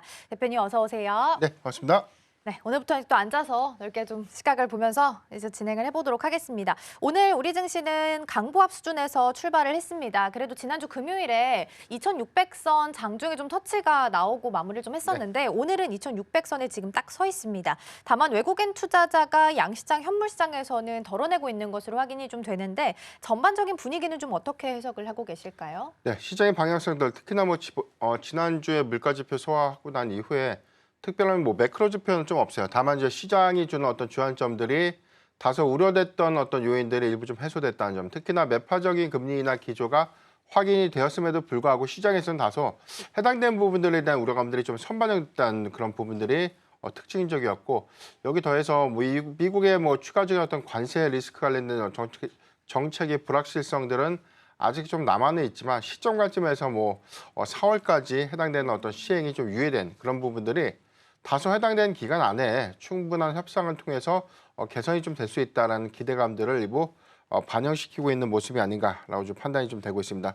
대체적인 어떤 시장의 어떤 수급 동향들을 봤을 때 특히나 뭐 미국 증시의 경우에는 기술주 안에서에 대한 희비도 좀 엇갈리고 있고, 특히나 지난 금요일에 좀 발표됐던 소매 판매 지표가 시장이 전망치보다 좀 둔화됐던 그런 부분들이 장기적 관점에서에 대한 우려인데, 특히나 소비가 크게 좀 둔화될 수 있는 시그널들은 연준의 입장에서 금리를 계속해서 동결하기보다 또는 매파적 기조를 조금 더 장기화하기보다는 금리를 인하할 수밖에 없는 그런 어떤 이 대체적인 어떤 우려 요인들, 이런 부분들이 정책의 어떤 전환 가능성도 좀 제기가 좀 될 수 있는 부분들, 이런 것들 좀 감안해 봤을 때 특히나 이런 부분들에 대한 향후 전망치는 좀 제한적이 달라고 볼 수 있겠고, 이번 주에 FOMC 의사록 공개가 좀 되고 있죠. 물론 좀 매파적인 기조가 다시 한번 좀 확인이 좀 되겠지만 이 부분이 시장에 좀 미치는 큰 영향은 다소 좀 제한적이다라고 좀 판단되고 있기 때문에 4분기 어닝 시즌의 마무리 시점까지는 사실상 개별 종목 내지는 순환매 시세가 선별적으로 좀 더 이어지지 않을까라고 좀 판단하고 있습니다. 네, 일단은 전반적으로 순환매에 대한 말씀을 좀 해주셨습니다. 오늘 시장도 2,600선을 기준으로 삼아서 코스피는 오르락 내리락 좀 반복하는 모습 보이고 있고요. 출발은 2,600선이었는데 지금은 조금 내려와서 2,596선에 서 있습니다. 종목별로 순환매 장세 이어질 수 있겠다라는 말씀해 주셨고요. 이번 주에 나오는 FOMC 의사록을 좀 체크를 해봐야 될 것 같습니다. 오늘 이제 수급 들어오는 것 중에 외국인 쪽에서 두산에너빌리티 그리고 기관 쪽에서도 두산에너빌리티를 상단에 담아가고 있습니다. 지난주 금요일에는 이제 원자력으로 가는 컨테이너선 이야기가 나오게 되면서 전반적으로 원전주도 흐름이 좀 나쁘진 않았습니다. 근데 이제 주말 사이의 뉴스를 보면 물론 단독 뉴스긴 해서 주의가 필요하긴 합니다만 폴란드 수주 관련해서 전면 재검토 이야기가 좀 나오게 됐습니다. 그러면 사실 일각에서는 이게 사실상 수주 철회일 수도 있다라는 이야기가 나와서 이거 그러면 역시나 전고점 이상 보긴 좀 어려울까라는 우려도 좀 되거든요. 어떻게 네. 보세요?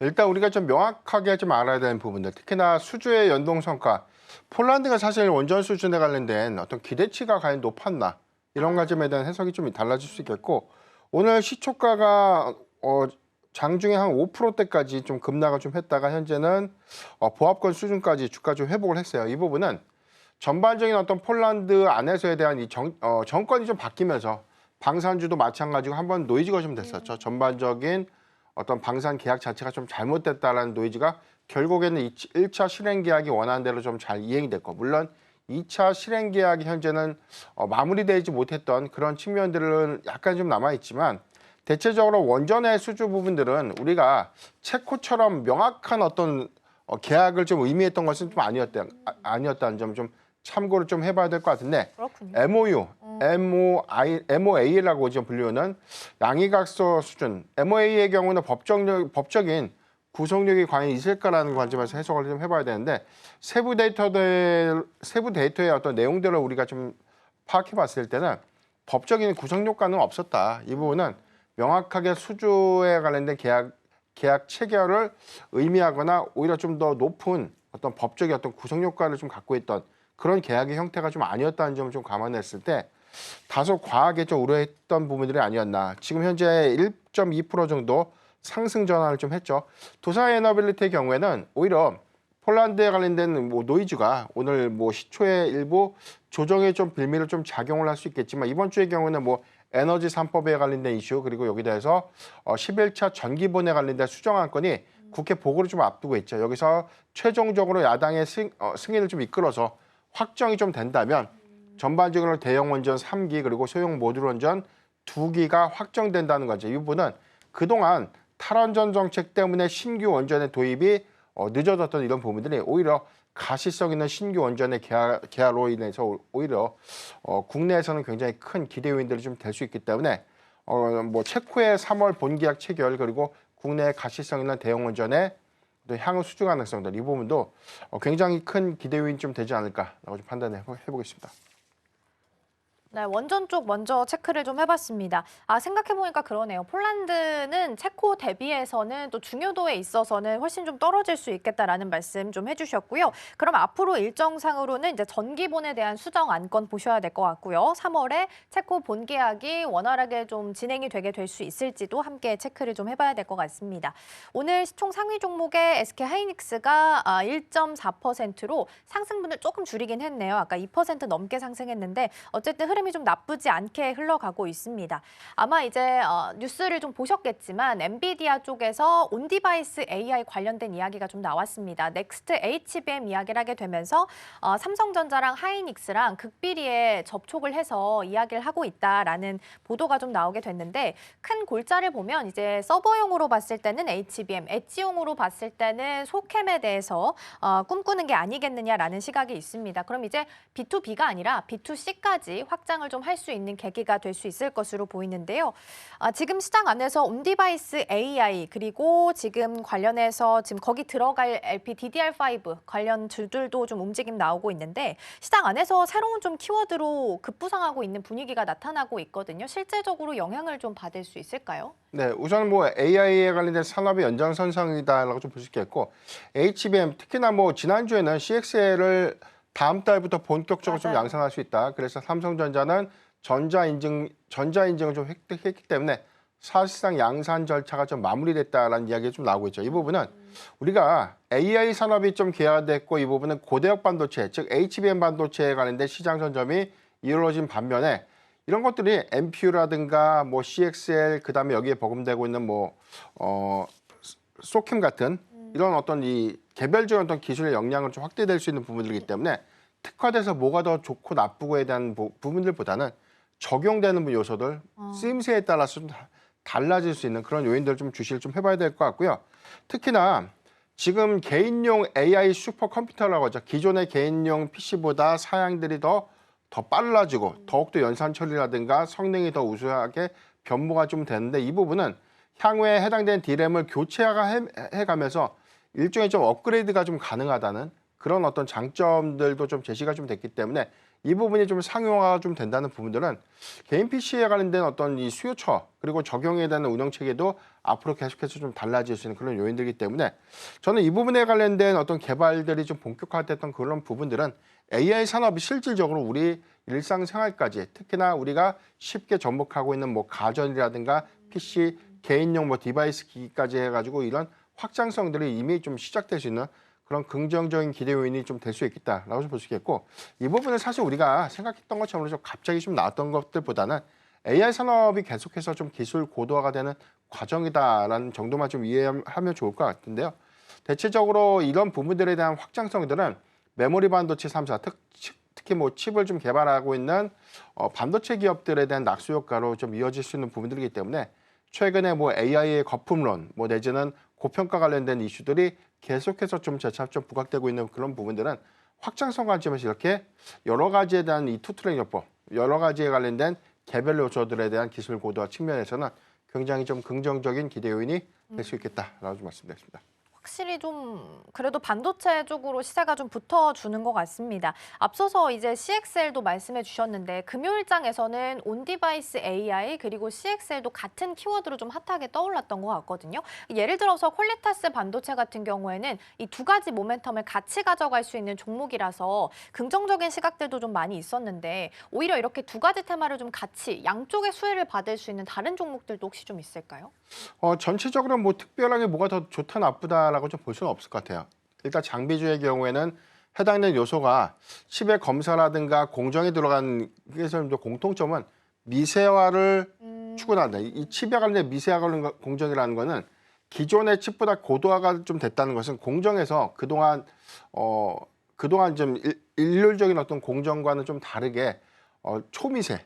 그러니까 일단 이런 기술들이 계속해서 이슈가 되는 부분들은 생산 수율과 좀 맞물리는 그런 공정들이기 때문에 미세화 공정 장비들은 계속해서 더 많은 수요로 좀 이어질 수 있는 그런 부분들이기 때문에 장비주의 경우에도 미세화 공정에 관련된 역량에 따라서 계속해서 이런 부분들도 업그레이드가 좀 되는 그런 부분들을 좀 주목을 좀 해봐야 될 것 같고요. 두 번째는 이런 관점에서 뭐 장비주가 특화돼서 뭐가 더 좋다 나쁘다의 어떤 개념보다 HBM 반도체, 즉 고대역 반도체에 관련된 이 수요가 더 증가됨에 따라서 장비의 수요가 좀 더 확장될 수 있는 부분들, 특히나 CXL이라든가 뭐 MPU 같은 새로운 어떤 기술 체계들이 구현되는 그런 관점에서는 적용되는 장비의 어떤 요소들이 좀 더 달라질 수 있는 부분들은 있겠지만 대체적으로 반도체 장비주들의 좀 수혜가 좀 될 수 있겠고요.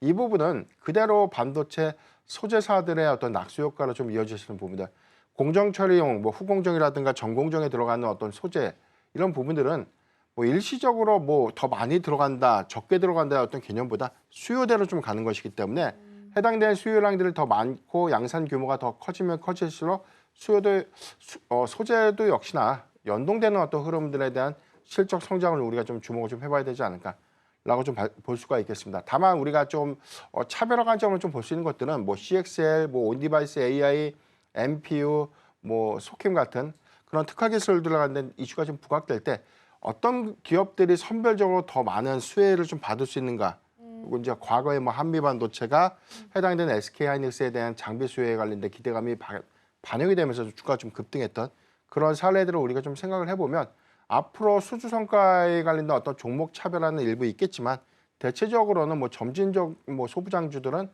뭐 충분한 좀 수혜가 좀 되지 않을까 그렇게 좀 판단하고 있습니다. 그렇다면 이제 어디에 사용되느냐, 쓰임새에 따라서 추해주들도 좀 달라질 수도 있다라는 시각에서 접근을 좀 해봐야 되지 않을까 싶습니다. 그렇다면 이번에는 삼성전자를 좀 봐볼까 해요. 지금 삼성전자가 0.18%, 원래 플러스권으로 출발했다가 지금 다시 마이너스권 약보합 수준까지 내려와 있습니다. 삼성전자 지금 외국인 보유 비중이 다시 50%를 깨고 49.99%까지 내려가 있습니다. 근데 그럼에도 불구하고 오늘은 기관 투자자들이 좀 담아가는 걸로 확인이 되고 있거든요. 근데 여전히 가격대는 지금 55,800원 선에서 머물고 있습니다. 근데 다음 달에 이제 넥스트 트레이드 대체 거래소가 오픈되잖아요. 네. 그래서 SK 하이닉스가 가는 속도보다 삼성전자가 5만 원에서 6만 원 가는 속도가 훨씬 더 빠를 수도 있다라는 기사가 있던데 이에 대해서 대표님은 좀 어떤 의견을 좀 가지고 계실까요? 네, 대체 거래소가 들어온다고 해서 삼성전자에 뭐 수급이 더 유입된다 이런 분석들보다는 최근에 삼성전자에 관련된 평가들이 좀 달라졌던 부분들이 있고요. 최근 한 5거래일간에 대한 수급 동향들을 봤을 때 외인의 수급이 과거 이전보다는 조금 맞아요. 더 많이 유입이 되고 있는 차별화. 그리고 두 번째는 지금도 선행 PBR이 0.88배로 좀 추정이 좀 되고 있어요. 아직까지 한 배 미만의 형성이 좀 되고 있다는 부분들은 물론 반도체 업황에 관련된 우려 요인들이 과하게 좀 반영된 현재 구간이지만 수급적인 어떤 이점들이 외인의 수급 정체로 인해서 오히려 반등폭을 좀 축소시켰던 그런 부분들이 최근에 외인을 중심으로 한 수급 반등세가 일종의 추세 전환을 좀 이끌었다라고 좀 볼 수 있겠는데 이 부분이 그렇다고 해서 이전 저점이었던 한 5만 1,000원 대비해서 5만 5천 원 오른 것이 좀 과연 좀 많이 올랐다고 좀 볼 수 있는가라는 부분에 대한 해석 차이가 좀 있겠고요. 두 번째는 1월 달에 좀 발표됐던 중국의 전반적인 IT 동향들을 봤을 때 스마트폰, 그다음 PC, 그다음에 IT 기계, 가전의 또 수요가 최근 한 5년간 이 월간치로는 가장 높게 좀 나타내졌던 부분. 이 부분은 이관신 정책에 관련된 보조금 혜택들이 일시적인 어떤 부흥 효과로 좀 이어졌지만 이 부분은 일회성으로 좀 끝나는 것이 아니라 조금 더 장기화될 수 있는 부분들이기 때문에 우리가 예상됐던 레거시 업종의 어떤 부진들 또는 뭐 업황에 관련된 어떤 회복이 좀 지연될 수 있는 그런 노이즈가 조금 더 완화될 수 있다는 기대감을 좀 바뀔 수 있다는 점을 좀 고려를 좀 해봐야 될 것 같고 이런 부분들은 지금 1분기까지 고객사들에 대한 재고 조정 이 이슈 때문에 지금 뭐 중저상위 디램에 대한 판매량들이 좀 낮아질 수 있는 그런 우려감들이 지난달을 좀 기점으로 해서 지금 낸드 가격이 좀 반등을 했고요. 2월 초 기점으로 보면 디램 가격이 좀 하락세에서 좀 정체 구간을 좀 전환되고 난 이후에 소폭 반등을 했다는 그런 차이점들을 우리가 좀 주목을 해보면 3월부터 중국향 고객사들에 대한 이 중저사양 디램에 관련된 발주가 재차 좀 이루어지는 그런 시그널들을 우리가 좀 주시를 해보면 이런 부분은 삼성전자가 이번에 이제 컨퍼런스 콜에서 언급을 했던 것처럼 1분기까지에 관련된 실적 정체는 있겠지만 2분기 기점부터 반등될 수 있는 실적 개선의 실마리를 우리가 눈여겨봤을 때는 충분히 삼성전자가 SK 하이닉스에 비해서 이런 기대감들, 반등의 기대감들을 좀 더 가져갈 수 있지 않을까라고 좀 판단해 보겠습니다. 대체 거래소 문제를 좀 떼놓고 본다 하더라도 삼성전자가 좀 더 빠르게 올라갈 수 있는 계기가 이제는 좀 발판이 좀 마련되지 않았을까라는 생각도 좀 들긴 합니다. 오늘 삼성전자가 SK 하이닉스 대비해서는 조금 약하게 가고 있지만 여전히 55,800원 선에서 거래가 되고 있다라는 부분 챙겨드리겠고요. 그럼 이번에는 한화 쪽을 좀 체크를 해볼까 합니다. 지금 한화 그 지주사는 0.59% 떨어지는데 이를 제외하고는 지금 한화 에어로스페이스가 7.6%, 한화 엔진 3%, 생명 1.5%, 대다수 갤러리아까지 지금 강보합 수준 돌고 있거든요. 그래서 일각에서 한화 없으면 화가 난다라는 이야기가 나올 만큼 한화 붙으면 무더기로 일단은 잘 가고 있는 것 같아요. 근데 이제 지주사까지 다 돌았고 앞으로 많이 오른 만큼 조정 기간을 좀 거칠 수 있다라는 걸 이제는 좀 감안을 해야 할지 아니면 아직까지는 상승의 여력이 좀 남아 있다라고 보시는지 어떤 시점이실까요? 네, 하나가 오늘 좀 조정을 받는 부분들은 3거래일간의 이 단일가 매매 지정이 좀 되는 투자 과열 관련된 우려감들이 좀 반영이 됐기 때문에 좀 일시적인 조정이다라고 좀 볼 수 있겠고 하나그룹이 좀 강세를 좀 보이고 있는 부분들은 4분기 실적도 시장의 컨센 대비 좀 좋았던 부분들이 있지만 누적 수주의 잔고들이 굉장히 증가세를 좀 보이고 있다는 점, 이 부분은 일회성 요인들이 아니라 2025년도에 대한 성장 기조가 다시 한번 좀 확인됐던 기대 요인들이 좀 작용될 수 있었고 트럼프 대통령의 취임 이후에 하나그룹이 가장 큰 수혜를 받을 것이다라는 전망들이 좀 나왔잖아요. 이 부분이 맞아요. 연속 선상으로 해서 이제 이게 현실화가 좀 되는 기대감들로 계속해서 좀 부각되고 있는데 일단 첫 번째 관세 리스크에서 좀 더 자유스러운 그런 부분들, 두 번째는 미국의 정책 기대감 좀 받을 수 있는 조선이라든가 MRO, 그다음에 방산 부분에 관련된 반사 수혜, 그다음에 세 번째의 경우에는 기업 가치가 좀 현실화되는 부분에서 하나그룹이 종속회사들에 대한 성장 기조가 확인된 만큼 하나가 그동안 저평가됐던 부분들에 대한 이 갭을 메꿔가는 좀 과정이다라고 좀 해석을 좀 하면 좋을 것 같아서 하나그룹의 경우에는 사실 이 계열사들에 대한 이익 기조가 좀 확장성을 좀 보였던 2024년도 대비 2025년도에도 해당되는 기조를 좀 더 이어가는 장기화 흐름들을 좀 보여준다면 오히려 이 지주사에 대한 가치 평가는 다시 좀 달라져야 된다고 볼 수 있기 때문에 최근에 주가 상승은 사실상 수급의 어떤 상승이다라기보다는 그런 가치를 점진적으로 좀 반영하고 있는 구간이다라고 좀 해석하면 좋을 것 같습니다. 수주 성과 관점에서는 지금 한화 에어로스페이스가 올해도 충분한 좀 기대 요인이 좀 될 수 있는 점, 이게 첫 번째고 조선 부분에서는 미국의 군함 건조라든가 MRO 성과는 트럼프 대통령의 임기 기간 안에서 충분히 이루어질 수 있는 점들을 좀 감안했을 때 저는 충분히 수주 성과들은 2025년도 그리고 2026년도까지도 계속해서 좀 이어지지 않을까라고 판단해 보겠습니다. 네, 관련해서 한화까지 좀 체크를 해봤습니다. 일단 한화가 오늘은 지주사 빼고는 전반적으로 조정이 나오는 종목들 확인이 좀 되고 있는 상황이고요. 한화는 일각에서 이제 야구만 잘하면 된다고 네. 그런 얘기도 있다고 하더라고요. 자, 그럼 여기까지 개장 분위기 살펴봤고요. 계속해서 오늘 상위 테마들 함께 확인해 보시죠. 네, 오늘 테마 보겠습니다. 첫 번째로는 유리기판 자리하고 있습니다. 일단 발열을 잡는 가장 큰 키워드고요. 삼성전자랑 또 더불어서 여기 뛰어든다라고 이야기하면서 한 번 더 시세를 좀 불어 넣어줬다라고 보시면 될 것 같습니다. SKC랑 삼성전기 대표적인 종목 피롭틱스까지 좀 있고요. 더불어서 이제 PI, 한빛레이저 같은 종목들도 후발 주자로서 같이 좀 자리매김하고 있습니다. 자, 그럼 두 번째 테마 열어보겠습니다. 두 번째 테마는 온디바이스 AI랑 CXL을 제가 같이 좀 묶어봤습니다. 아마 이제 금요일장 안에서도 크게 좀 시세를 낸 바가 있는데 추가적인 상승 이어가고 있고요. 특히 온디바이스 AI는 이제 정부의 1조 지원 추가 소식 말고도 하나 더 있었던 게 앞서서 이제 대표님과 짚어봤던 엔비디아의 소식입니다. 제2의 HBM 차세대 메모리 기술 관련해서 소캠 이야기가 나오게 됐고요. 소캠 같은 경우에는 LPDDR5 D램을 사용하게 됩니다. 그래서 추가적으로 아이디어를 좀 더 확장하면 저전력과 관련된 키워드도 함께 보시면 좋을 것 같고요. 앞으로 이제 엔비디아가 서버용 HBM 넘어서서 엣지용에서는 또 소캠까지 손을 뻗을 수 있을지 다시 한번 시장을 선점할 수 있을지 함께 보시면 좋겠습니다. CXL은 삼성전자랑 SK 하이닉스 양산 소식이 있으니까 뉴스 체크 함께 해보시고요. 마지막 테마 열어보겠습니다. 마지막은 로봇입니다. 앞서서 이제 출발 증시와이드 일부에서도 살펴봤지만 메타가 휴머노이드 로봇에 뛰어든다라는 이야기가 나오게 됐습니다.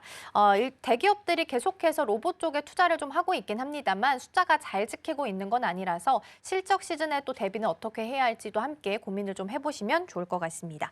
자, 이렇게 세 가지 테마 함께 살펴봤고요. 대표님, 오늘은 어느 쪽 좀 유망 있게 보고 계실까요? 네, 오늘 유리기판 테마가 아마 수급적인 측면에서는 좀 굉장히 좀 강한 흐름들을 좀 보여주고 있지 않나라고 좀 판단해보고 있는데 일단 지난주 금요일이죠. 시간의 단일가에서도 좀 급등을 했던 그런 부분들은 이번 주 세미콘 코리아 2025를 좀 앞두면서 관련된 수급 기대 요인도 일부 좀 반영되고 있는 모습이 아닌가라고 좀 판단되고 있습니다. 이번 주 19일부터 21일까지 반도체 이 전시회죠. 국내 최대 규모인데 세미콘 코리아 2025가 좀 개최될 예정이고요. 여기 전시에서 삼성전자 그리고 AMD와 시놉시스 같은 기업들이 참여를 좀 하면서 기조연설이 좀 예정되고 있는데 차세대 뭐 반도체에 관련된 기술들 그리고 전략에 관련돼서 공개가 좀 예상되고 있기 때문에 충분한 좀 기대 요인들이 좀 될 수 있겠고 이런 부분들은 우리가 좀 그동안 계속해서 좀 부각됐던 특히나 해당되는 AI 칩이 기술 고도화를 좀 이루는 과정에서에 관련된 개발 난제 중에 하나가 발열 이슈죠. 그러니까 이런 부분들을 좀 해소하기 위해서 대안으로 부상이 됐던 유리기판이 오히려 해당되는 어떤 검사 장비들에 대한 현실화, 그다음에 기술 고도화를 통해서 이번 이 세미콘 코리아 2025에서도 해당되는 검사 장비라든가 TGV 공정 장비들이 이번에 좀 공개가 될 것이다라는 전망도 좀 나오고 있고 여기 대해서는 유리기판에 대한 이 소재 관련된 내용들에다가 뭐 특히나 뭐 ISC가 좀 보유하고 있는 하반기 양산 목적인 유리기판용 테스트 소켓에 관련된 공개 그리고 유리기판의 샘플들도 이번에 뭐 다수 좀 공개가 좀 될 것이기 때문에 이번에도 기세 우리가 좀 주시할 수 있는 어떤 부분들은 미세화 공정 장비라든가 뭐 HBM 관련된 공정 장비 관련된 반도체 장비주들에 대한 관심도도 굉장히 좀 높겠지만 유리기판에 대한 관심도가 굉장히 좀 높게 좀 나타내주지 않을까라고 좀 판단되고 있습니다. 삼성전자가 이번에 좀 공개하는 기술이 EUV 신기술 그리고 미세화 기술과 하이브리드 본딩들 같은 최신 기술에 대한 발표를 좀 예정되고 있고 SK하이닉스의 경우에는 EUV 기술 그리고 HBM의 적층 기술에 대한 개발 성과를 좀 발표한다라고 좀 언급을 했기 때문에 이 부분의 일맥상통으로 이어질 수 있는 부분들은 해당된 칩의 기술 고도화는 유리기판의 적용과 좀 내포되는 그런 어떤 상징성들을 좀 주시를 좀 해봐야 될 것 같고 여기도 해서 뭐 삼성전자의 경우에도 지금 유리기판에 관련된 개발 경쟁에 뛰어들었다라는 보도가 좀 있었죠. 이 부분이 삼성전기를 좀 주축으로 해서 삼성전기의 어떤 유리기판에 관련된 공정용, 특히나 패키징용에 관련된 유리기판 개발들이 본격화된 부분들, 이 부분이 향후에 저 상용화에 미치는 영향들을 좀 감안했을 때 SK의 밸류체인 그리고 삼성의 밸류체인 그리고 후발주자인 LG이노텍의 밸류체인 구성 안에서 장비주 그리고 소재주들의 어떤 흐름들로 좀 달라지지 않을까라고 좀 판단해 볼 수 있기 때문에 장기적 관점에서는 밸류체인도 계속해서 좀 주목을 해봐야 되지 않을까라고 좀 판단해 보겠습니다. 그러게요. 유리기판 쪽도 오늘 시세가 좀 나고 있습니다. 근데 예전에 이제 SKC랑 뭐 필옵틱스 이런 종목들이 삼성전기가 강했다면 오늘 요즘에 이제 PI나 한빛레이저 이런 종목들이 좀 더 강세를 보이면서 순환매가 좀 돌고 있지 않나라는 생각도 좀 듭니다. 오늘 살펴봤던 테마 중에 하나가 또 로봇이었습니다. 사실 좀 많이 올라왔다가 로봇은 한 7% 섹터별로 봤을 때는 7.3%대 강세 보이면서 일단은 상단에 있긴 합니다. 메타도 휴머노이드 로봇 시장에 뛰어들겠다라고 이제 주말 사이에 이야기가 좀 나오긴 했습니다. 근데 앞서서 제가 언급드린 것처럼 기대감 속에 많이 올라오긴 했는데 사실 그 실적이 부담이 좀 될 수밖에 없는 자리인 것 같긴 해요. 근데 대장인 레인보우 로보틱스가 오늘 지금 봤을 때는 국가 자체만 봤을 때는 한 2% 넘게 빠지고 있고요.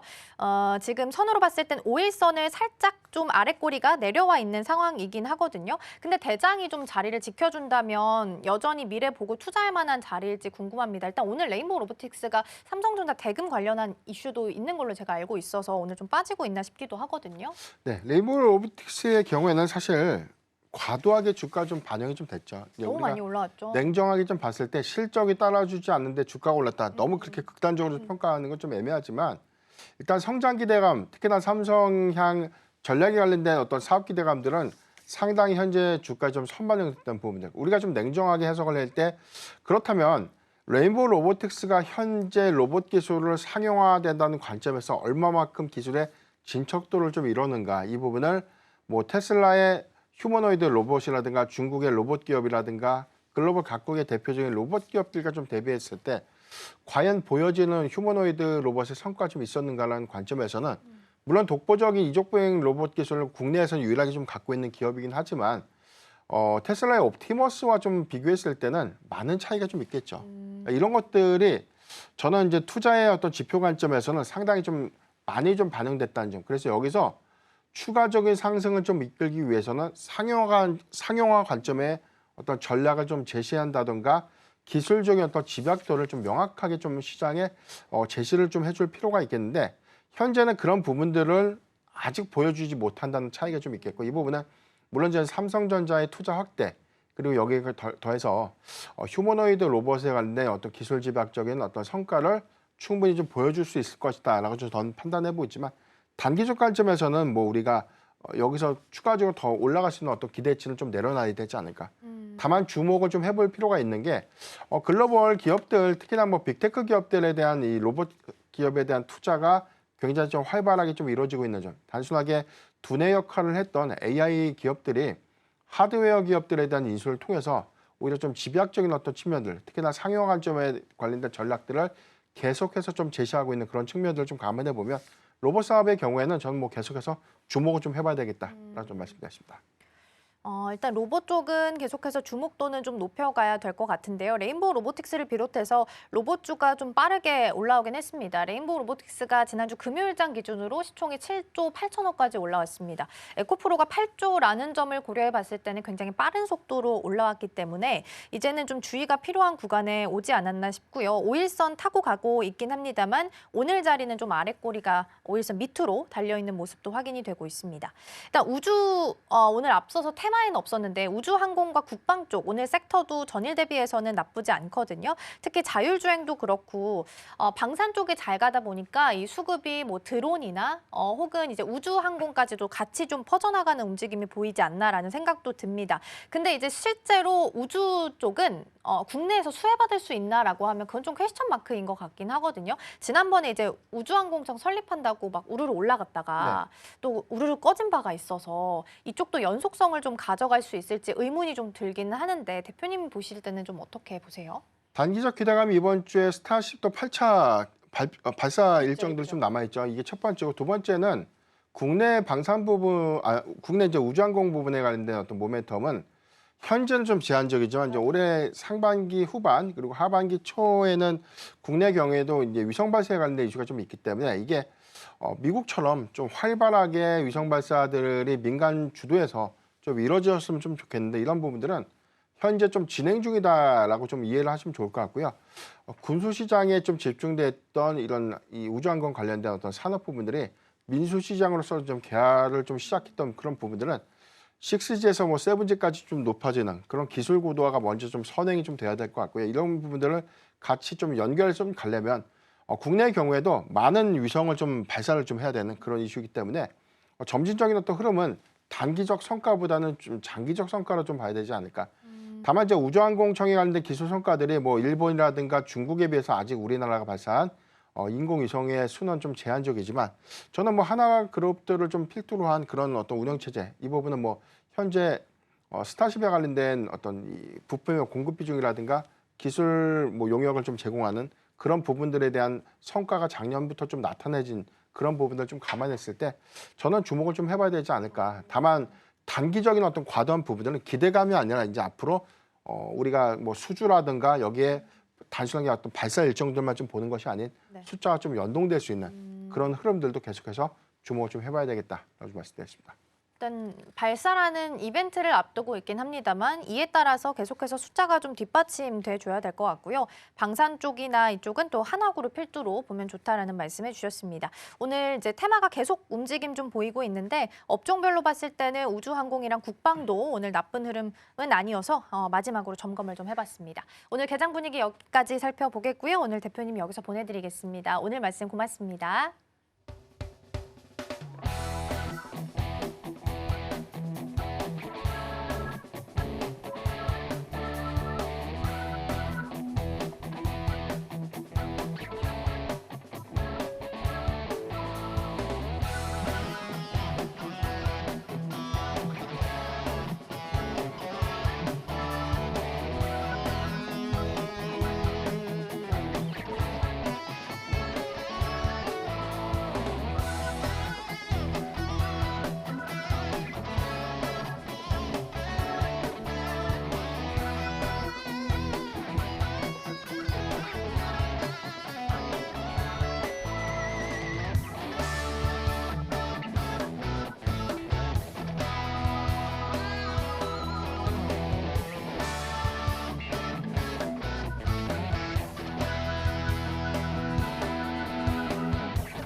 시간 헤드라인입니다. 삼성전자가 유리기판 사업에 진출한다는 소식에 유리기판주 랠리가 이어지고 있습니다. 유리기판 검사 솔루션 사업을 진행 중인 PIEE 주식은 17일 오전 9시 19분 기준 코스닥 시장에서 11,750원에 거래됐었습니다. 같은 시각 캠트로닉스, 피롭틱스, 한빛레이저, 태성, 기가비스 등 유리기판주 테마주로 묶인 종목 모두 일제히 강세를 보였었습니다. 다음 소식입니다. 에이펙트가 엔비디아와 SK하이닉스, 삼성전자와 함께 자체 메모리 표준을 추진한다는 소식에 상승세를 보이고 있습니다. 앞서 전날 서울경제에 따르면 엔비디아는 자체 메모리 표준인 소캠을 만들고 삼성전자, SK하이닉스, 마이크론 등과 상용화 가능성을 협의하고 있습니다. 엔비디아와 메모리 회사들이 소캠 시제품을 교환하면서 성능 테스트를 하는 것으로 알려졌습니다. 에이펙트는 반도체 후 공정 중 반도체 패키징과 테스트 공정을 하고 있습니다. 다음 소식입니다. 조영제 전문기업 동국생명과학이 코스닥 상장 첫날부터 강세를 보이고 있습니다. 장 초반 50%가 넘는 강세를 보이며 오전 9시 6분 기준 동국생명은 공모가 9,000원 대비 54.44% 오른 13,900원에 거래됐었습니다. 국내 조영제 시장 점유율 1위 기업인 동국생명과학은 지난달 20일에서 24일 진행한 기관 투자자 대상 수요 예측에서 경쟁률 117.8을 기록했고요. 공모가는 희망 범위에 못 미치는 9,000원으로 확정됐습니다. 다음 소식입니다. 불닭 신화의 삼양식품의 주가가 장중 92만 원까지 오르면서 52주 신고가를 기록했습니다. 삼양식품의 강세를 우호적인 환율 효과와 미국 매출 효과 기대감 등이 배경입니다. 스플래시 불닭 행사로 인지도가 한층 높아진 가운데 오는 3분기부터 본격 가동될 밀양 2공장 초기 가동률이 예상보다 빠르게 오를 가능성이 높다는 점이 분명됐습니다.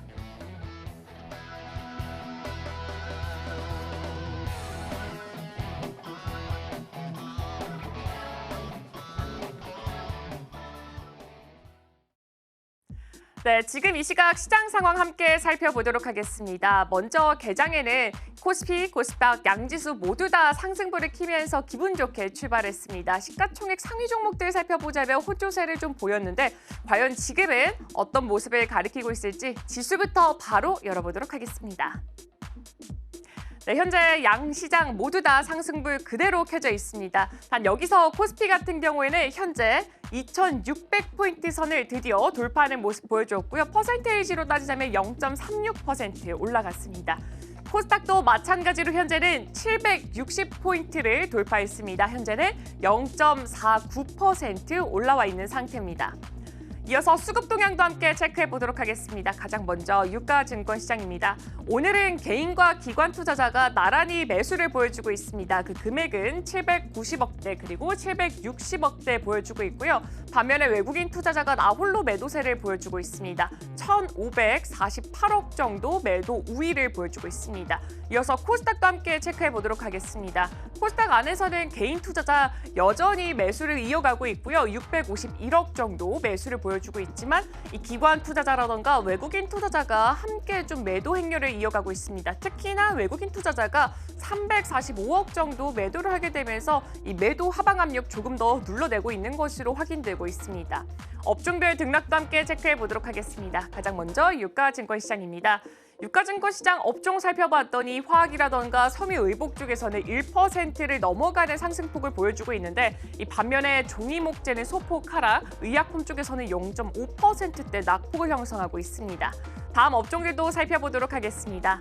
다음 업종들 살펴봤더니 지금 전반적으로 상승세 강하게 보여주고 있고요.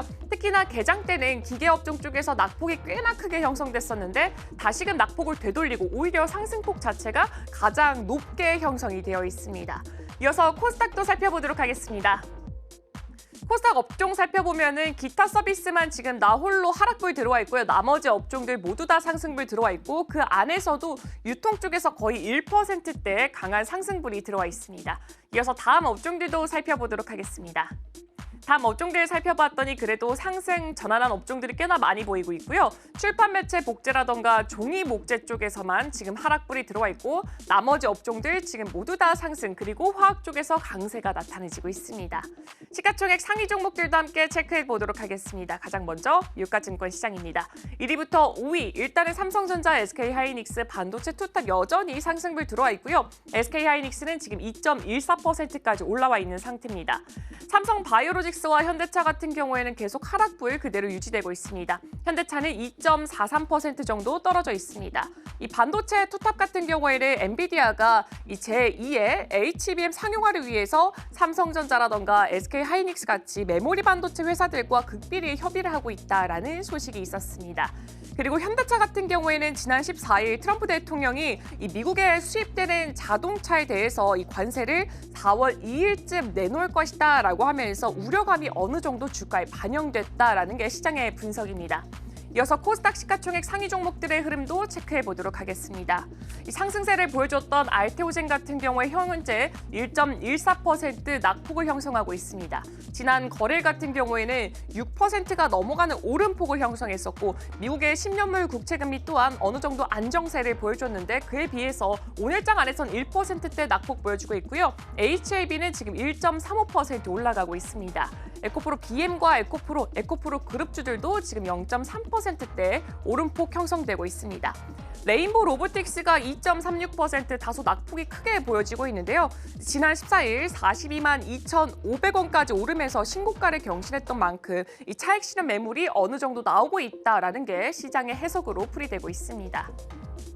네, 이제 맵을 열어서 지금 이 시장 속에서 과연 어떤 종목들이 특징적인 움직임을 보이고 있는지 확인해 보도록 하겠습니다. 네, 지금 전반적으로 살펴봤을 때는 혼조세가 좀 강하게 눈에 띄고 있습니다. 가장 먼저 전자기술 섹터 열어보도록 하겠습니다. 삼성전자가 다시금 약보합으로 전환되는 모습 보여주고 있습니다. 현재 주가는 55,900원 선 가리키고 있습니다. 그리고 하나 에어로스페이스가 7.32% 계장과 다르게 굉장히 크게 오름폭 형성하고 있습니다. 반면에 LIG 넥스원은 0.8%대 오히려 하락하는 모습 보여주고 있고요. 삼성전기가 0.8%, 두산이 3.44% 낙폭을 형성하고 있습니다. 다음 섹터로 넘어가 보도록 하겠습니다. 다음 섹터 제조업 쪽 확인해 보도록 하겠습니다. 오늘장 안에서 조선주들 체크해 보자면 하나오션이 0.39, HDD 현대중공업이 1.7%, HDD 한국조선해양이 0.2% 지금 모두 다 하락하고 있지만 이에 비해서 삼성중공업은 1.26% 정도 올라가는 모습 보여주고 있습니다. 그리고 CS윈드의 실적이 나왔습니다. 지난해 영업이익이 2,754억으로 전년 동기 대비했을 때는 161%가 증가했다라고 합니다. 오늘장 안에서 주가 추이 확인해 보시면 좋을 것 같습니다. 네, 이어서 다음 섹터로 넘어가 보도록 하겠습니다.